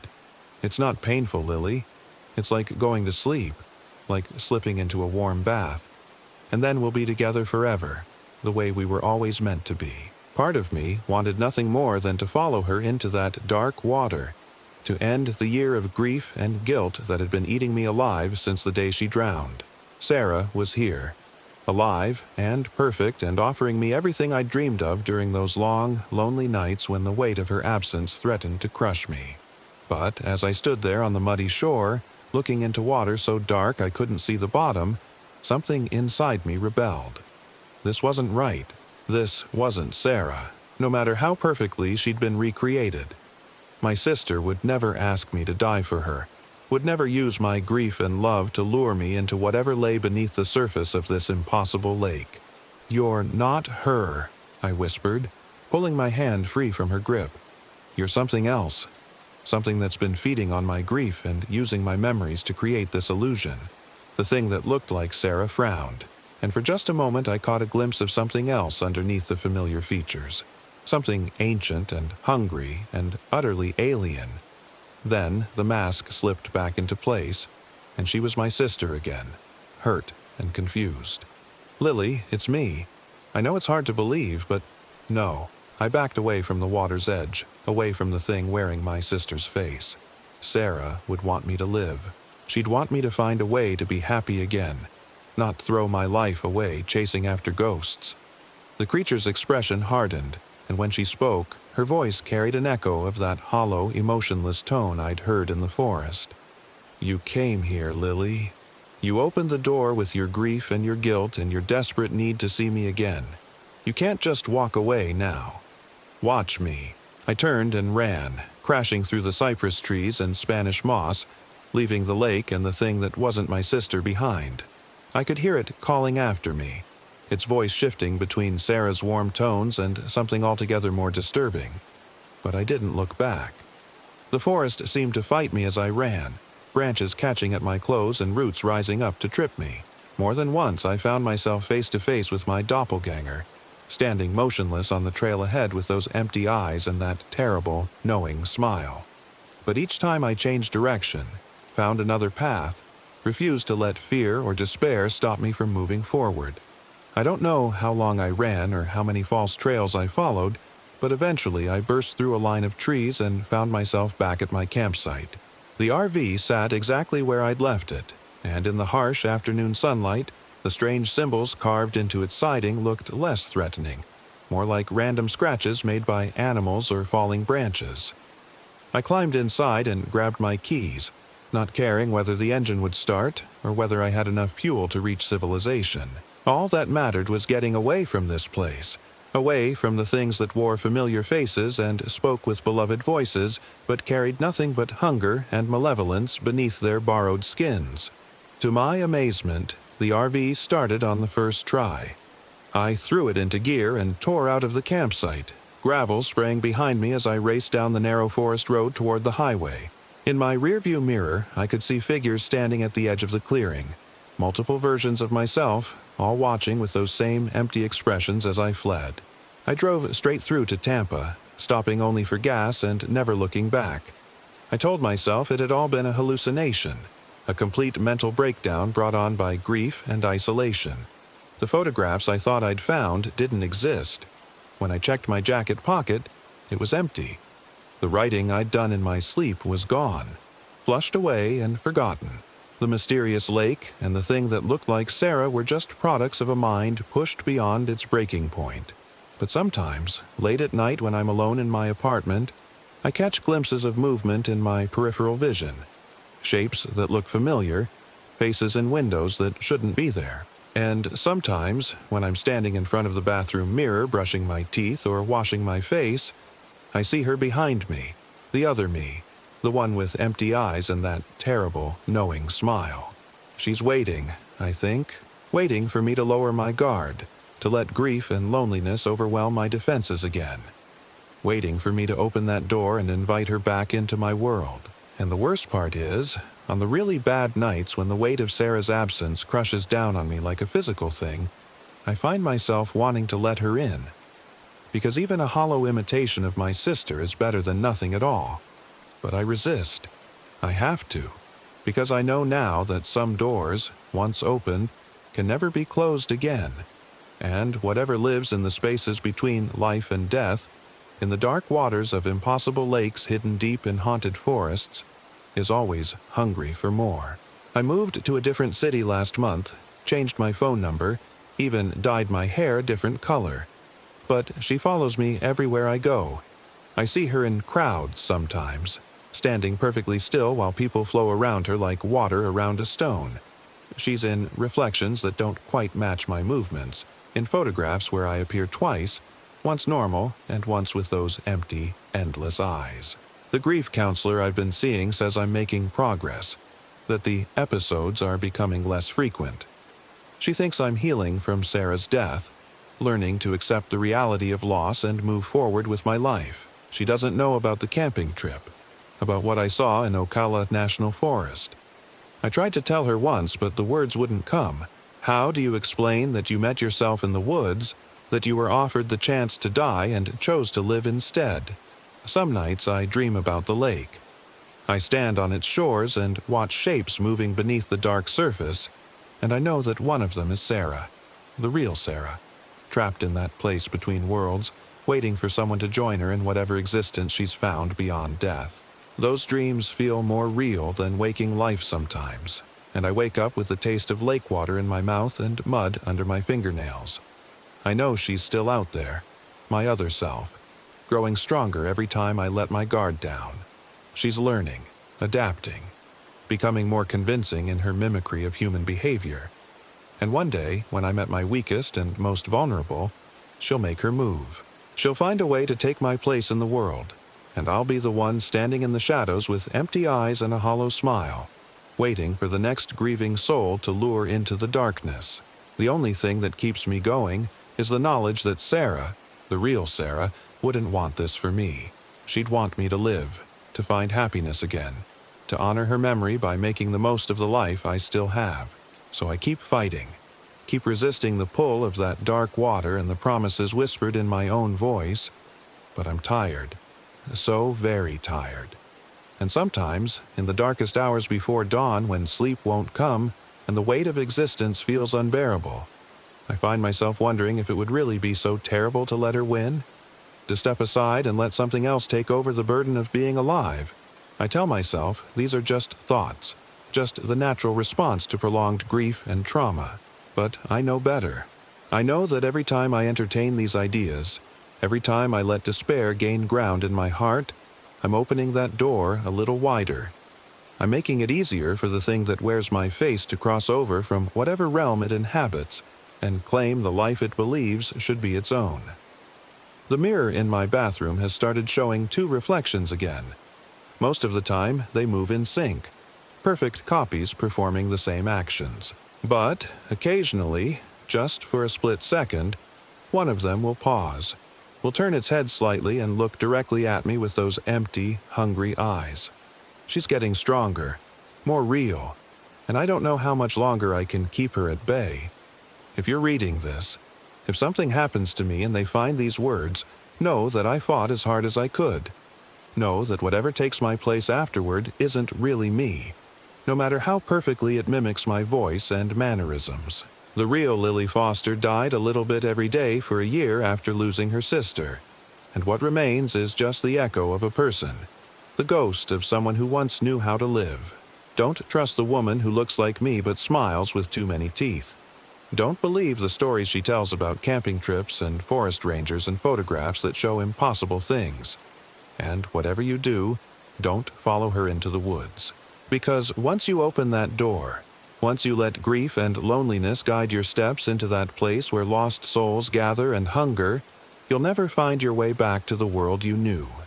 The lake is always calling. The dark water never stops whispering promises of reunion and peace. And somewhere in its depths, surrounded by cypress trees that have never known sunlight, the things we've lost are waiting for us to join them in whatever existence lies beyond the boundary between life and death. I hear her now, moving through my apartment in the next room. The sound of footsteps that match my own. The creak of floorboards under familiar weight. She's done waiting in the shadows. She's come to claim what she believes is rightfully hers. The woman in the mirror has stopped pretending to be a reflection. She's stepping out of the glass, reaching toward me with hands that are identical to mine but feel like ice when they brush against my skin. Her smile is my smile, but beneath it lies a hunger that no human emotion could ever satisfy. She whispers my name, our name, and her voice is exactly like mine except for the echoing quality that suggests vast, empty spaces. She tells me it's time to rest, time to let her take over the exhausting business of being alive. She promises it won't hurt, that I'll simply fade away like mist in the morning sun, leaving her to live the life I've been too damaged to properly appreciate. Part of me wants to let it happen. The tired part. The part that's been carrying the weight of grief and survivor's guilt for so long that it's forgotten what it feels like to be whole. But somewhere deep inside, in the place where Sarah's memory lives untainted by whatever darkness has been pursuing me, I find the strength to fight one more time. I won't let her have my life. I won't let her wear my face and fool the people who care about me into believing she's the real thing. Whatever it costs, whatever price I have to pay, I'll find a way to close the door I accidentally opened in that forest. In that moment of despair when I wished more than anything to trade places with my dead sister. The lake is calling, but I'm not listening anymore. The dark water whispers promises of reunion and peace, but I know now that what waits beneath its surface isn't rest. It's an eternity of hunger, an endless need that can never be satisfied. Sarah isn't there, waiting for me with open arms and that crooked smile I remember so well. Sarah is at peace, wherever the dead go when they leave this world behind. What haunts the spaces between life and death, what feeds on grief and mimics love, isn't my sister. It's something far older and more terrible, something that has learned to wear familiar faces and speak with beloved voices in order to lure the living into its embrace. But I see it now for what it really is, and I'll die before I let it take my place in the world. The woman who looks exactly like me is reaching out, and her touch burns like ice, but I'm ready for her now. I know what I have to do. Sometimes I wonder if it followed me home from Moab. I'm Sarah, and I was 34 when I learned that some things in the desert aren't meant to be found. Michael had been planning our RV trip to Utah for months. He'd bought the used Winnebago from a dealer in Phoenix, spent weeks fixing the generator and patching the roof, talking endlessly about Red Rock canyons and starlit nights away from civilization. I loved watching him work on it in our driveway, grease on his hands, that focused expression he got when solving problems. After 2 years of marriage, these were the moments I treasured most. Michael completely absorbed in making something perfect for us. "We'll find a spot way out on BLM land," he'd say, referring to the Bureau of Land Management areas where RVs could camp for free. No cell service, no neighbors, just us in the desert. The idea thrilled and terrified me in equal measure. Since my mother's death 6 months earlier, I'd been struggling with anxiety, seeing shadows where there shouldn't be any, hearing footsteps in empty rooms. The therapist said grief could manifest in unusual ways, that isolation might not be the best idea for my current mental state. But Michael was so excited, and I didn't want to disappoint him. I thought maybe the vast openness of the desert would be healing. I was wrong. We left Phoenix on a Thursday morning in October, the Winnebago loaded with enough food and water for a week. The GPS guided us north through Flagstaff and into Utah, the landscape gradually shifting from desert scrub to towering red sandstone formations. Moab appeared like an oasis, a small tourist town nestled between impossible cliffs and mesas that seemed to glow from within. "Look at that," Michael breathed, pulling into a gas station. The La Salle Mountains rose to the east, snow-capped peaks contrasting sharply with the red desert. "We're going to have an incredible time." I forced a smile, though something about the landscape felt overwhelming. The formations were too large, too alien, like we'd driven onto another planet. The rocks seemed to watch us, their weathered faces holding secrets I didn't want to know. After stocking up on ice and last-minute supplies, Michael consulted the map he'd printed from some RV camping website. Cell service was already spotty in town. "There's a spot about 15 miles north," he said, tracing a thin line on the paper. "Remote, but accessible." Perfect. The road out of Moab was paved for the first few miles, then turned to well-maintained dirt, then to barely visible tracks winding between massive rock formations. Our GPS lost signal completely around mile 10. Michael didn't seem concerned. "We've got the map," he said, though I noticed him glancing at the blank screen more frequently. And I marked the turn-off coordinates. The landscape grew increasingly surreal as we drove deeper into the desert. Towering red spires rose like ancient cathedrals, their surfaces carved by millions of years of wind and water into impossible shapes. Shadows pooled in canyons and crevices, some so dark they seemed to absorb light entirely. I found myself staring into those shadows, my mind playing tricks, occasionally catching glimpses of movement that vanished when I looked directly. "There," Michael said, turning onto an even fainter track that wound between two massive stone pillars. "This should take us to the campsite." The track climbed gradually, switchbacking through a narrow canyon. Red walls rose on both sides, so close I could reach out and touch them. The RV's engine labored in the thin air, and I could hear rocks pinging off the undercarriage. Then suddenly we emerged onto a flat area perhaps 200 yards across, completely enclosed by towering sandstone walls. "Holy shit," Michael whispered. It was beautiful and terrible. The campsite sat in a natural amphitheater carved from living rock, the walls soaring 300 feet above us in every direction. There was only one way in or out, the narrow track we'd followed. Ancient petroglyphs covered portions of the rock face, spiral patterns and human figures that seemed to shift in the changing light. A few stunted juniper trees provided minimal shade near what had clearly been previous campsites. Fire rings made from stacked stones, worn areas where tents had been pitched. "It's perfect," Michael said, though his voice carried a note of uncertainty. "Completely private." I nodded, not trusting my voice. The place was stunning, but something felt wrong. The silence was too complete, too heavy. No birds, no insects, no wind. Even our voices seemed muffled, as if the rock walls were absorbing sound. Michael chose a level spot near the center of the amphitheater, and we spent the next hour setting up camp. He ran the generator to check the RV's systems while I arranged our camp chairs and started a fire in one of the existing stone rings. As the sun began to set, the rock walls came alive with color.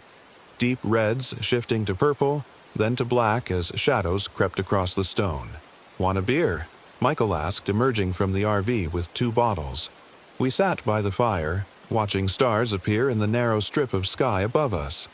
The Milky Way was more vivid than I'd ever seen it, a river of light flowing between the canyon walls, but the beauty couldn't shake the feeling that we were being watched. "Michael," I said quietly, "do you feel like we're alone here?" He glanced around the amphitheater, then back at me. "What do you mean?" "I don't know. It's probably nothing."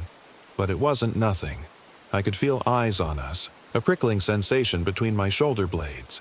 Several times I'd turned quickly, certain I'd seen movement at the edges of my vision, but there was never anything there. That first night, I lay awake listening to the absolute silence outside our RV.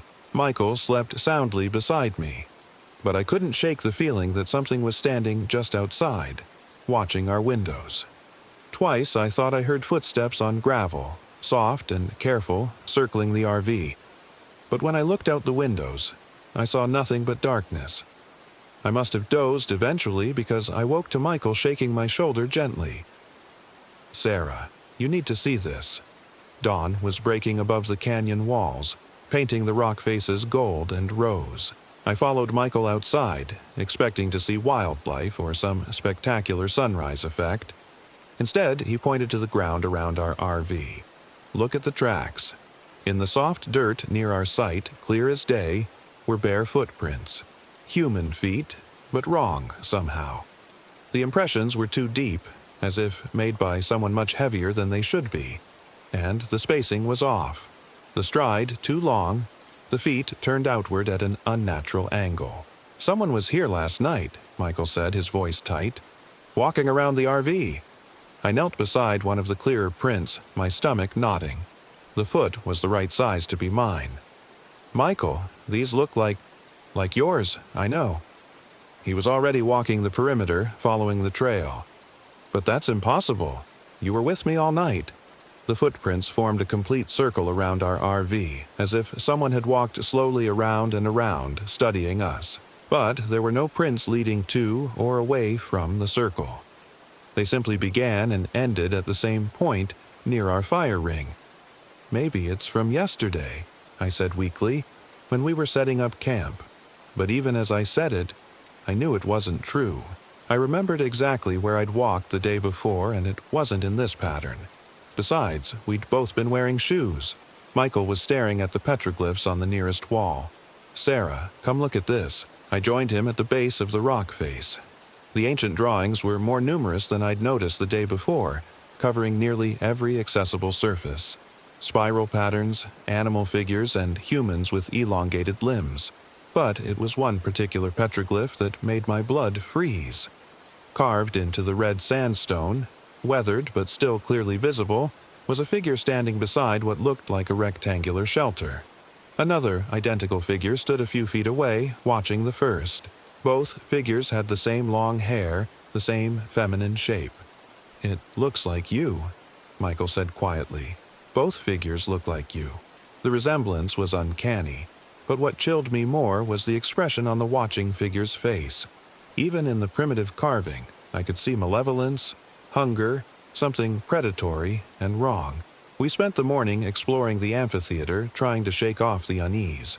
Michael climbed partway up one of the walls, testing his rock climbing skills against the sandstone.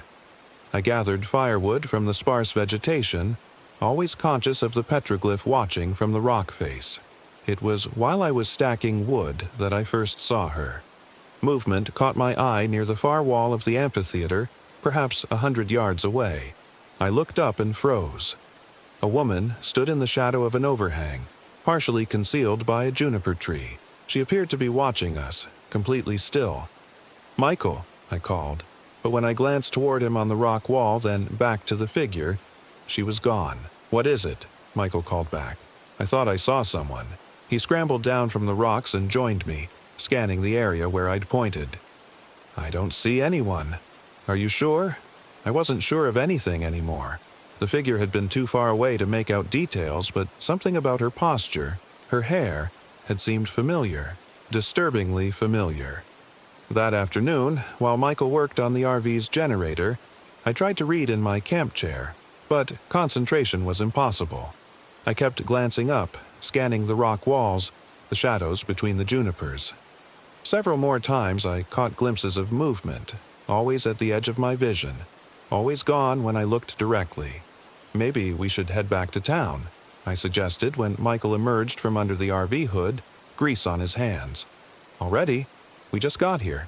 He looked genuinely disappointed. "Is it the isolation? I know you've been struggling since your mom died." I wanted to tell him about the figure I'd seen, the feeling of being watched, the wrongness that seemed to permeate this place. but how could I explain without sounding paranoid or unstable? I just think maybe I'm not ready for this much solitude, I said. Michael nodded, wiping his hands on a rag. Okay, but let me try to fix this generator first. It's been running rough, and I don't want to drive back with a mechanical problem. Give me another day? I agreed, though every instinct screamed at me to leave immediately. That evening, as we cooked dinner over the camp stove, the feeling of being watched intensified. I found myself turning constantly, certain I'd glimpsed movement in my peripheral vision. Michael noticed my agitation but attributed it to grief and stress. This was supposed to be relaxing, he said, reaching across the small table to squeeze my hand. I'm sorry if I pushed too hard for this trip. It's not your fault, I assured him. But as darkness fell and the fire cast dancing shadows on the canyon walls, I couldn't shake the certainty that we were no longer alone. That night, I woke to the sound of footsteps outside the RV. Soft, careful steps circling our campsite. I lay perfectly still, listening, afraid to wake Michael. The footsteps continued for what felt like hours, always moving, always just barely audible. Finally, I couldn't stand it anymore. I slipped out of bed and moved to the window above our dining table, pressing my face to the glass. The desert beyond was bathed in moonlight, stark and beautiful and empty. Then I saw her. She stood perhaps 50 feet from the RV, partially hidden behind one of the juniper trees. A woman in pale clothing, her hair hanging loose around her shoulders. She was facing the RV, completely motionless, watching.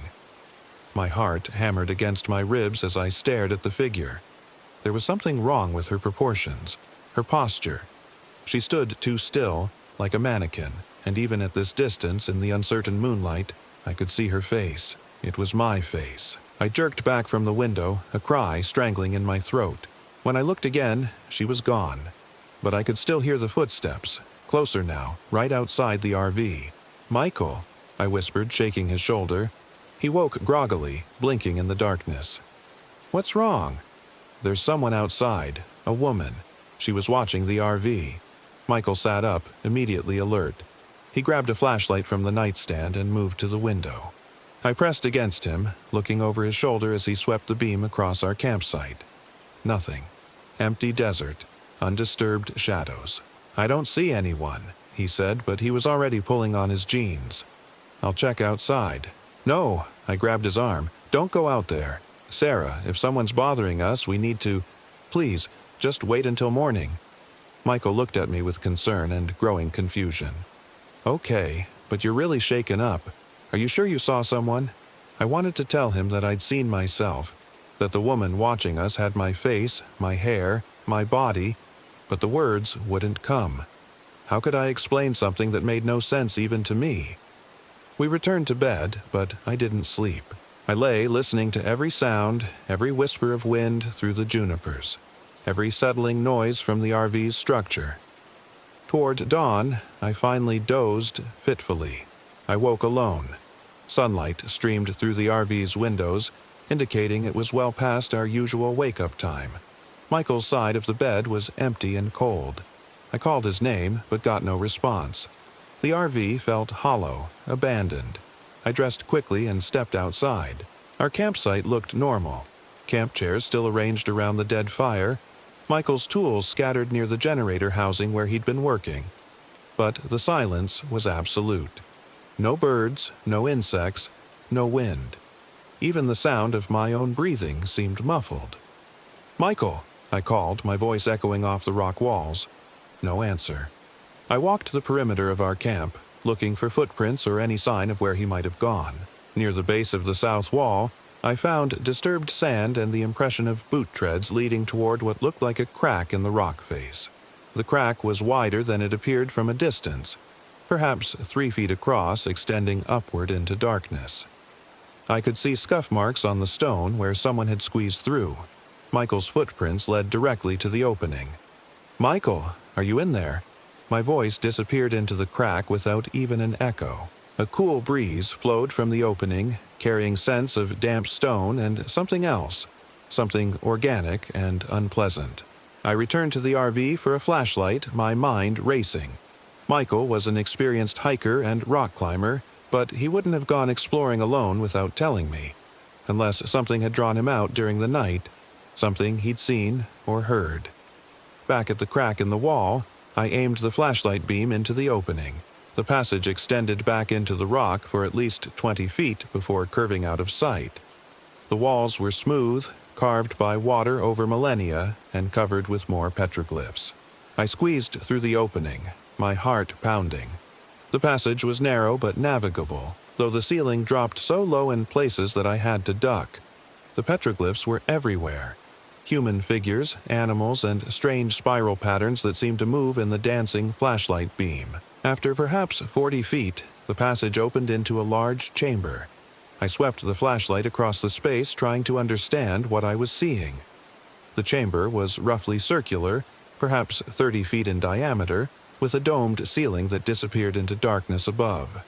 More petroglyphs covered every surface, but these were different from the ones outside. More detailed, more disturbing. Dozens of human figures covered the walls, all variations on the same theme. Each showed two identical people, one watching the other with expressions of malevolence or hunger. Some showed the watching figure approaching the other. Others depicted violence or transformation.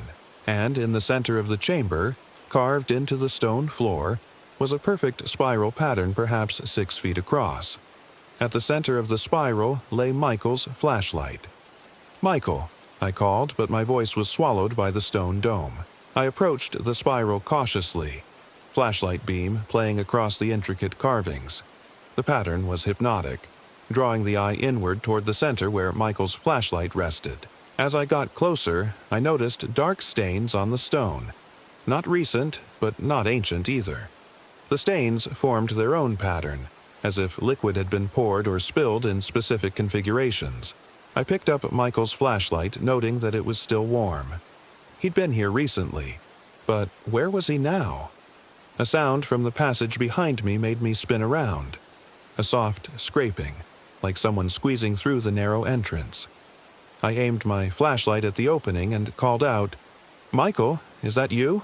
The scraping stopped. Silence stretched for long seconds, then resumed, getting closer. Someone was definitely moving through the passage, but they weren't responding to my calls. I backed away from the entrance, deeper into the chamber, my light fixed on the opening.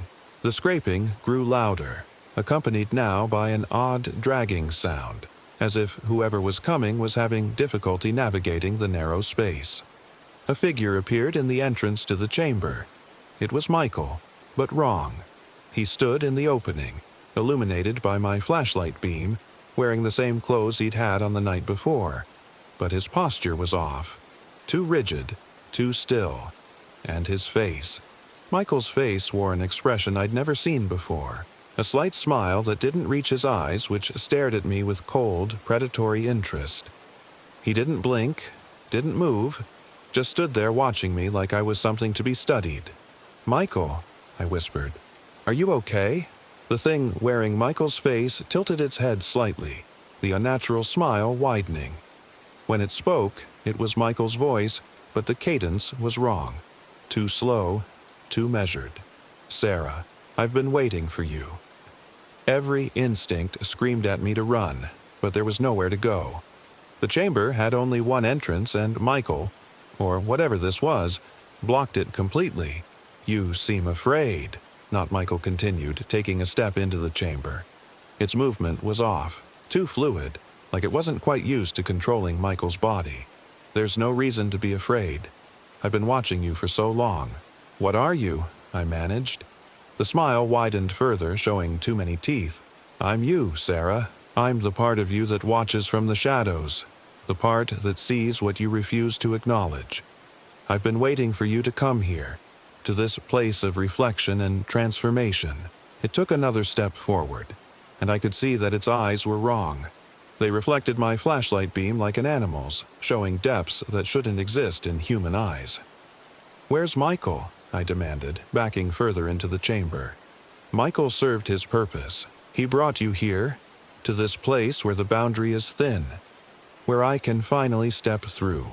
The thing gestured at the petroglyphs surrounding us. "This has happened before, many times. People come to places like this, places where reality bends, and they meet themselves, the watchers, the ones who exist in reflection. I was pressed against the far wall now, the carved spiral at my feet. The thing wearing Michael's face approached slowly, savoring my terror. You've seen me, haven't you? Standing in the shadows, watching from the edges. I've been growing stronger, more real, feeding on your grief and fear and isolation. And now, in this place of power, I can finally take what's mine. You can't have it, I said, though my voice shook. You can't have my life. But I already do. Its voice was changing, becoming higher, more feminine. Michael's features were shifting subtly, becoming more angular, more like my own. I've been living it in reflection, experiencing everything you experience, feeling everything you feel. But reflection isn't enough anymore. I want to be real. I want to cast my own shadow. The transformation was accelerating now. Michael's brown eyes were lightening to match my green ones. His hair was lengthening, darkening. The changes were subtle but undeniable, like watching a time-lapse video of metamorphosis. The others here understood, the thing continued, gesturing at the petroglyphs. They accepted the exchange. They gave up their reality so their reflections could live. It's a fair trade. They get to exist forever in the mirror world, while I get to experience sunshine and rain and all the beautiful things the real world offers. What happened to Michael? I asked, though I was afraid I already knew. The thing's smile turned sad, almost genuinely regretful. He fought the transition. Most do, at first. But he's safe now, watching from the other side. You'll see him soon enough. I looked around the chamber desperately, searching for any possible escape or weapon. The petroglyphs seemed to writhe in the flashlight beam, showing endless variations of the same horrible exchange. Real people trading places with their reflections, their doubles, their shadows made manifest. This is how it works, the thing explained, its voice now indistinguishable from my own. In places of power, places where the Earth's energy focuses and concentrates, the boundary between real and reflected becomes permeable. Mirror places, the old ones called them. Places where you can step through. The thing's transformation was nearly complete now. Looking at it was like looking in a mirror, except for the eyes. Those alien eyes that reflected light like a predator's, that held depths and hungers I couldn't fathom. You'll like it on the other side, it assured me. Everything is the same, but reflected, reversed, and you'll finally understand what it's like to watch, to hunger, to exist only in the spaces between reality. I felt the carved spiral beneath my feet and remembered the dark stains, the patterns that suggested ritual and sacrifice. This chamber had seen this exchange many times before. Travelers drawn to this remote place, confronted by their reflections, their doubles, their shadow selves. The thing reached out toward me, its hand, my hand, pale and grasping. Come, Sarah, it's time to step through. I jerked away from its touch and felt my foot slip into one of the grooves of the spiral pattern. Pain shot through my ankle as I fell, but the fall probably saved my life. As I tumbled, my flashlight beam swept across the chamber ceiling, revealing something I'd missed in my initial scan. There were more petroglyphs up there, barely visible in the shadows, but these were different from the others. These showed the watching figures being defeated, banished, sent back to the mirror world. And they all had one thing in common: fire. The thing wearing my face looked down at me with predatory patience. You can't escape, Sarah. This is meant to be. I've been growing stronger for months, feeding on your grief and isolation. Your mother's death was the perfect catalyst. All that pain and loss and searching for meaning. It made you vulnerable, opened the cracks where I could seep through, but I was no longer listening. I was staring at the ceiling, at the petroglyphs showing fire driving back the watchers, the doubles, the reflected ones. Fire and light, and the bright reality of the physical world.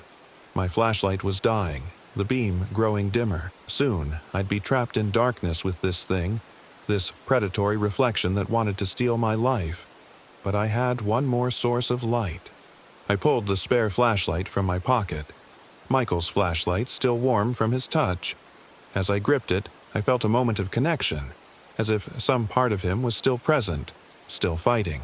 "Michael," I whispered, "if you're in there, help me." The thing tilted its head, confused by my apparent surrender. "He can't help you now. He's on the other side in the reflection, but you'll see him soon." I aimed both flashlights at the thing's face and clicked them on simultaneously. The concentrated beams struck its eyes, and the effect was immediate and dramatic. The thing shrieked, a sound that was part human scream and part something else entirely. The sound of breaking glass, of mirrors shattering. Its carefully constructed appearance began to waver and distort. Michael's stolen features flickered like a bad television signal, revealing something underneath that my mind refused to process completely. Something with too many angles, too many reflective surfaces. Something that existed in the spaces between real and unreal. "Light," I said, understanding flooding through me. "You can't stand direct light. That's why you hide in shadows, why you only come out at night. You're not real, you're just a reflection, and reflections can't exist without something to reflect off of." The thing was backing away now, its form continuing to flicker and distort. "You don't understand," it snarled, its voice becoming hollow, echoing. "I can be real. I just need to complete the exchange." But I was already moving, flashlight beams trained on its retreating form. The petroglyphs on the ceiling had been right. Light was the weapon, the tool for banishing these reflected horrors back to whatever mirror dimension they came from. The thing retreated to the chamber entrance, its form now barely maintaining cohesion. I could see through it in places, see the rock wall behind where its chest should be solid. "This isn't over," it hissed. "I know where you live now. I know your world. I'll find other ways through, other cracks to seep between. Then I'll be ready," I said, advancing with both lights blazing. The thing gave one final shriek of rage and frustration before dissolving completely, leaving only the scent of ozone and something like burning mirrors. I was alone in the chamber, both flashlights casting overlapping pools of light on the ancient stone. The petroglyphs seemed to pulse with approval, the carved figures of defenders and light-bearers welcoming another small victory against the watching darkness. But where was Michael? I searched the chamber thoroughly, calling his name, but found no trace of him. The thing had said he was on the other side, in the reflection.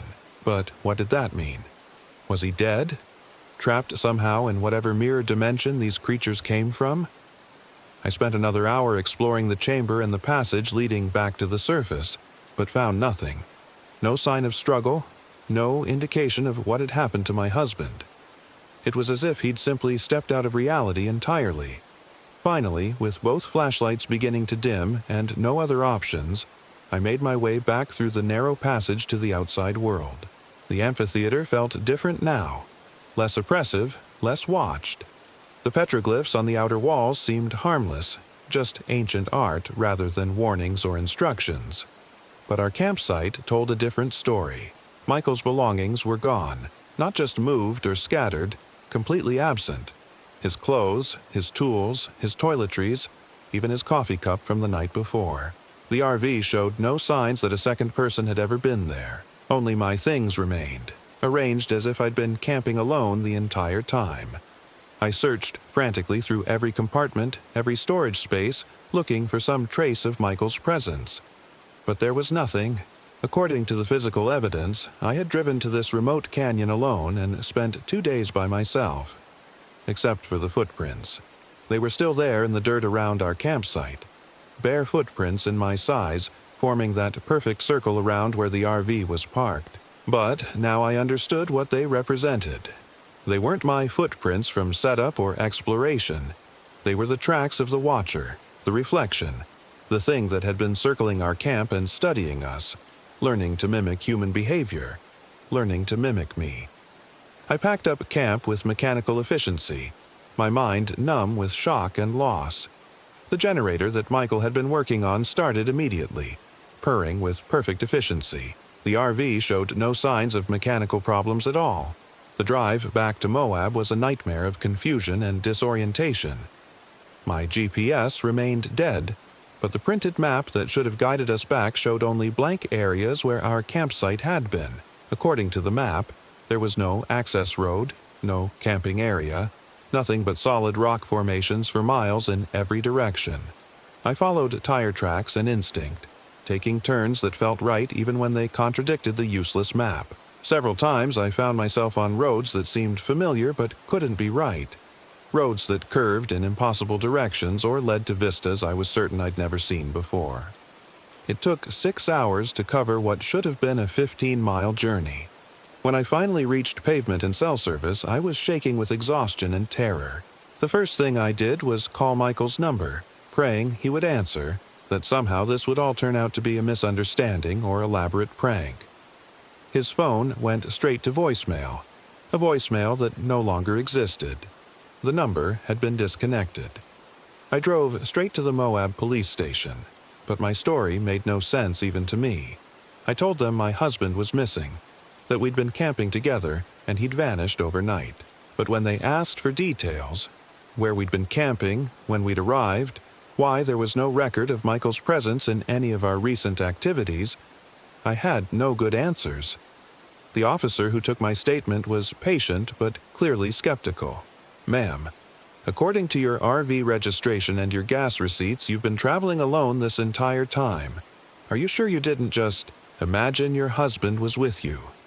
I wanted to scream that of course I was sure, that I'd been married to Michael for 2 years, that he'd bought the RV and planned the trip. But when I reached for my phone to show them photos of us together, I found nothing. Our wedding pictures were gone. Photos from our honeymoon, our anniversary, every shared memory had been erased. According to every piece of evidence, Michael Williams had never existed.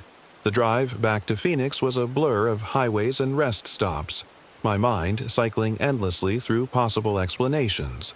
Hallucinations brought on by grief and stress. Some kind of psychotic break triggered by isolation. Carbon monoxide poisoning from the RV's systems causing false memories and delusions. But I knew the truth, even if I couldn't prove it. The thing in the chamber had succeeded, at least partially. It had traded places with Michael, pulling him into the mirror world and taking his place in reality. But something had gone wrong with the exchange. Instead of cleanly swapping our realities, it had erased Michael entirely, wiping him from existence as if he'd never been born. I was the only one who remembered him, the only one who knew he'd ever existed. Back in Phoenix, I found our apartment exactly as I'd left it, but transformed. Michael's belongings were gone, but not in a way that suggested they'd been removed. They had simply never been there. His side of the closet showed no signs of ever having been occupied. His toiletries had never been in the bathroom. His books had never been on the shelves. Our wedding photos had been replaced by pictures of me alone at various locations. The same church, the same reception hall, but just me smiling at the camera. A single woman celebrating. What? My birthday? Some personal achievement? I spent weeks trying to find some trace of Michael's existence. I called his workplace, but they'd never heard of him. I contacted his family, but the phone numbers belonged to strangers who'd never heard the name Williams.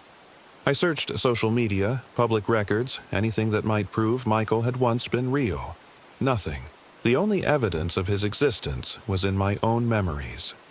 Memories that felt increasingly fragile and uncertain as weeks passed. Sometimes I caught myself wondering if I really had imagined him, if grief and isolation had created an elaborate delusion of companionship and love. But then I would remember the thing in the chamber, the way it had flickered and distorted when I shone light on it, the admission that it fed on reflection and shadow, and I would remember Michael's flashlight, still warm when I found it in the center of the spiral. He had been real. The creature had taken him, erased him, pulled him into whatever mirror dimension it came from. And somewhere in that reversed world, Michael was probably still fighting, still trying to find his way back to me. That thought kept me going through the long months that followed. I threw myself into research, reading everything I could find about mirror dimensions, reflected realities, places where the boundary between real and unreal grew thin. Most of it was folklore and superstition, but patterns emerged. Stories of travelers who encountered their doubles, their shadows, their reflected selves in remote places of power, and occasionally stories of people who fought back successfully. I learned about light and reflection, about the physics of mirrors and the psychology of doppelgangers. I studied the petroglyphs I'd photographed in the chamber, comparing them to similar markings found in other parts of the Southwest. Slowly, a picture emerged of an ancient understanding, a knowledge that had been preserved in stone for thousands of years. The Watchers, the Doubles, the Reflected Ones. They had always been there, existing in the spaces between reality and reflection. But they were not invincible. Light could banish them, fire could drive them back, and sometimes, rarely, the exchange could be reversed. I began to prepare. It took me almost a year to gather the equipment and knowledge I needed. Industrial-grade flashlights, flares, even a small generator to power stronger lights. I studied maps and satellite imagery, trying to locate the canyon where we'd camped. It didn't appear on any official surveys, but I found references to it in older documents, geological surveys from the early 1900s that mentioned anomalous formations and areas of unusual magnetic activity. The return trip to Utah was planned with military precision. I drove the same RV. I'd never been able to bring myself to sell it, loaded with enough lighting equipment to illuminate a small stadium. If the thing in the chamber thought it could erase the only person I'd ever truly loved and get away with it, it had badly underestimated human determination. Finding the canyon again was easier than I'd expected. The roads appeared on my GPS this time, clearly marked and well-maintained. It was as if the place wanted to be found, as if it was eager for another chance at the exchange it had botched the first time. The amphitheater looked exactly as I remembered it. Towering red walls, ancient petroglyphs, the narrow crack leading to the chamber. But this time, I was ready. I set up a perimeter of battery-powered floodlights around the entire campsite, creating an overlapping network of illumination that left no shadows, no dark spaces where reflected things could hide. Then I waited. As the sun set and darkness crept across the desert, my lights blazed like a beacon. The generator hummed steadily, feeding power to the main floods while smaller battery units provided backup illumination. I sat in the center of my circle of light, surrounded by spare flashlights and flares, and called out to the darkness. "I know you're out there," I said, my voice echoing off the canyon walls. "I know you can hear me. I want Michael back." For hours, nothing happened. The desert remained empty, the petroglyphs silent. But gradually, I became aware of movement at the very edges of my illuminated perimeter. Shadows that moved independently of their sources. Dark figures that vanished when I turned my lights directly on them. They were gathering, drawn by my presence and my challenge. The Watchers, the Doubles, the Reflected Ones. But they couldn't approach through my wall of light. "Give him back," I shouted into the darkness. "You took him illegally. The exchange wasn't completed. He doesn't belong in your world." A voice answered from somewhere beyond my lights. My own voice, hollow and echoing. "He chose to stay," it said. "He chose reflection over reality, shadow over light." "Why do you think he brought you to that place?" "He wanted to disappear, to exist only in the spaces between what is and what might be." "Liar," I said, but doubt crept into my voice. Had Michael been unhappy? Had our marriage been failing in ways I hadn't recognized? He loved me. He loved our life together. Laughter drifted from the darkness, cruel and mocking. "Love? He brought you to a place of exchange, a place where doubles are born and realities are traded. Do you think that was coincidence? He researched that canyon for months, found the old stories, the legends. He knew exactly what that place was." The words hit me like physical blows. Michael's obsession with finding the perfect remote camping spot, his insistence on going somewhere with no cell service, no neighbors, no witnesses. Had he planned this? Had he wanted to disappear into the mirror world, leaving me behind? "No," I said firmly. "Whatever you've done to him, whatever lies you've told him or made him believe, I'm here to bring him home." I stood up, grabbing the most powerful flashlight in my arsenal, a spotlight capable of throwing a beam visible for miles. I aimed it at the crack in the canyon wall and began walking forward, my circle of light moving with me. "Michael," I called. "I know you're in there. I know you can hear me. I'm coming for you." The shadows at the edge of my lights writhed and recoiled, but they couldn't stop me. Step by step, I approached the narrow opening that led to the chamber. The petroglyphs seemed to glow in my artificial daylight, their ancient warnings and instructions clearer than ever. I squeezed through the passage, my lights blazing ahead of me, driving back whatever dark things might be lurking in the stone corridor. The chamber opened up before me exactly as I remembered it. Dome ceiling, spiral pattern carved in the floor, walls covered with images of watchers and doubles, but now there were new figures in the petroglyphs, carved in the stone with impossible precision and detail, were images of Michael and me, our story preserved in living rock. Our arrival at the canyon, our setup, the circling footprints, the thing wearing Michael's face, and at the center of it all, the exchange that had gone wrong. "I'm here," I announced to the empty chamber. "I'm here with enough light to drive back every shadow in this place. Give me my husband back." The temperature in the chamber dropped suddenly and my breath began to fog. Ice crystals formed on the stone walls despite the warm desert night outside. Something was coming through, something that brought winter with it. Michael stepped out of the wall. Not through an opening or doorway, literally out of the solid stone, as if it were water instead of rock. But this wasn't the thing that had impersonated him before. This was really Michael, though changed. His skin was pale, almost translucent, and his eyes held depths that hadn't been there before. He moved like someone learning to walk again, uncertain and careful. "Sarah," he said, and his voice was his own, though it carried the strange echoes. "You came back." "Of course I came back," I said, fighting tears. "I've been looking for you for a year. I've been trying to understand what happened, how to get you back." Michael looked around the chamber, his gaze lingering on the petroglyphs showing our story. "It's been much longer than a year for me. Time works differently on the other side. I've been watching, trying to find a way back, but the reflection world has its own rules. The thing that took your place," I said. "It told me you chose to go, that you brought me here deliberately. Is that true?" Michael's face crumpled with pain and regret. "Yes and no.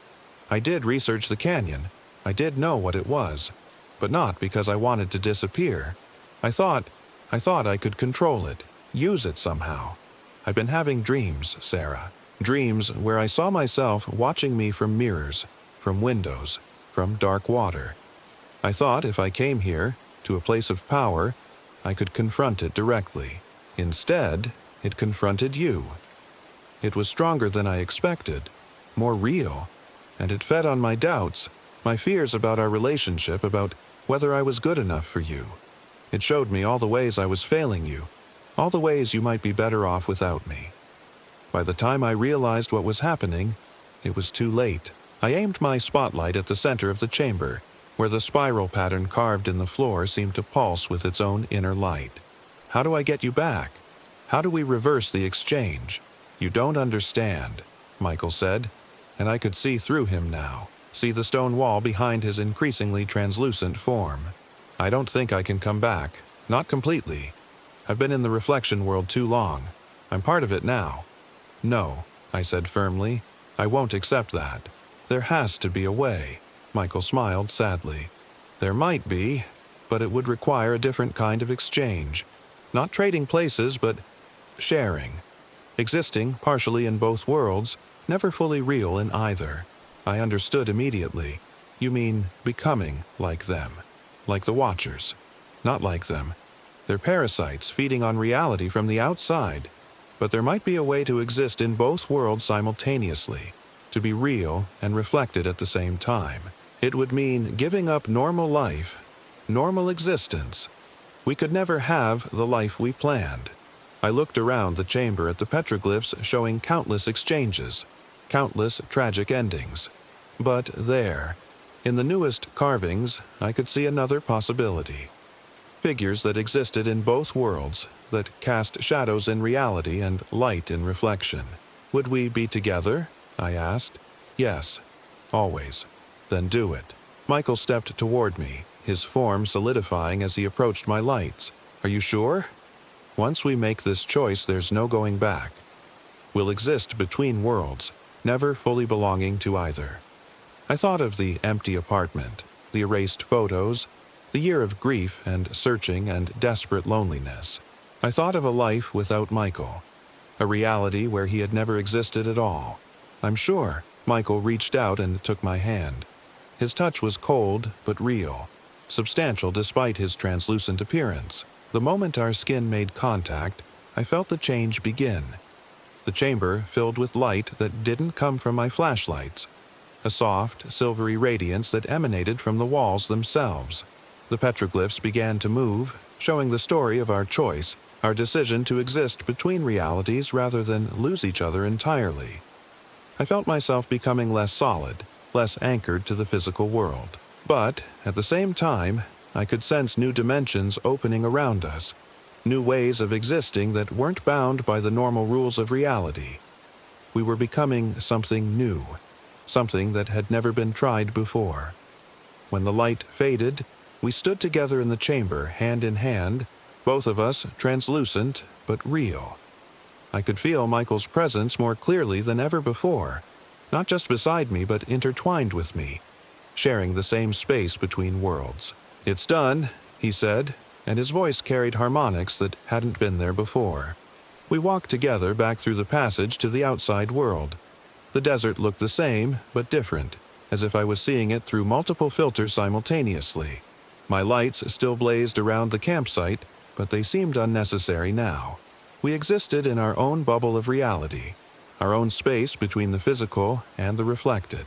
The RV sat in the center of my illuminated perimeter, exactly as I'd left it.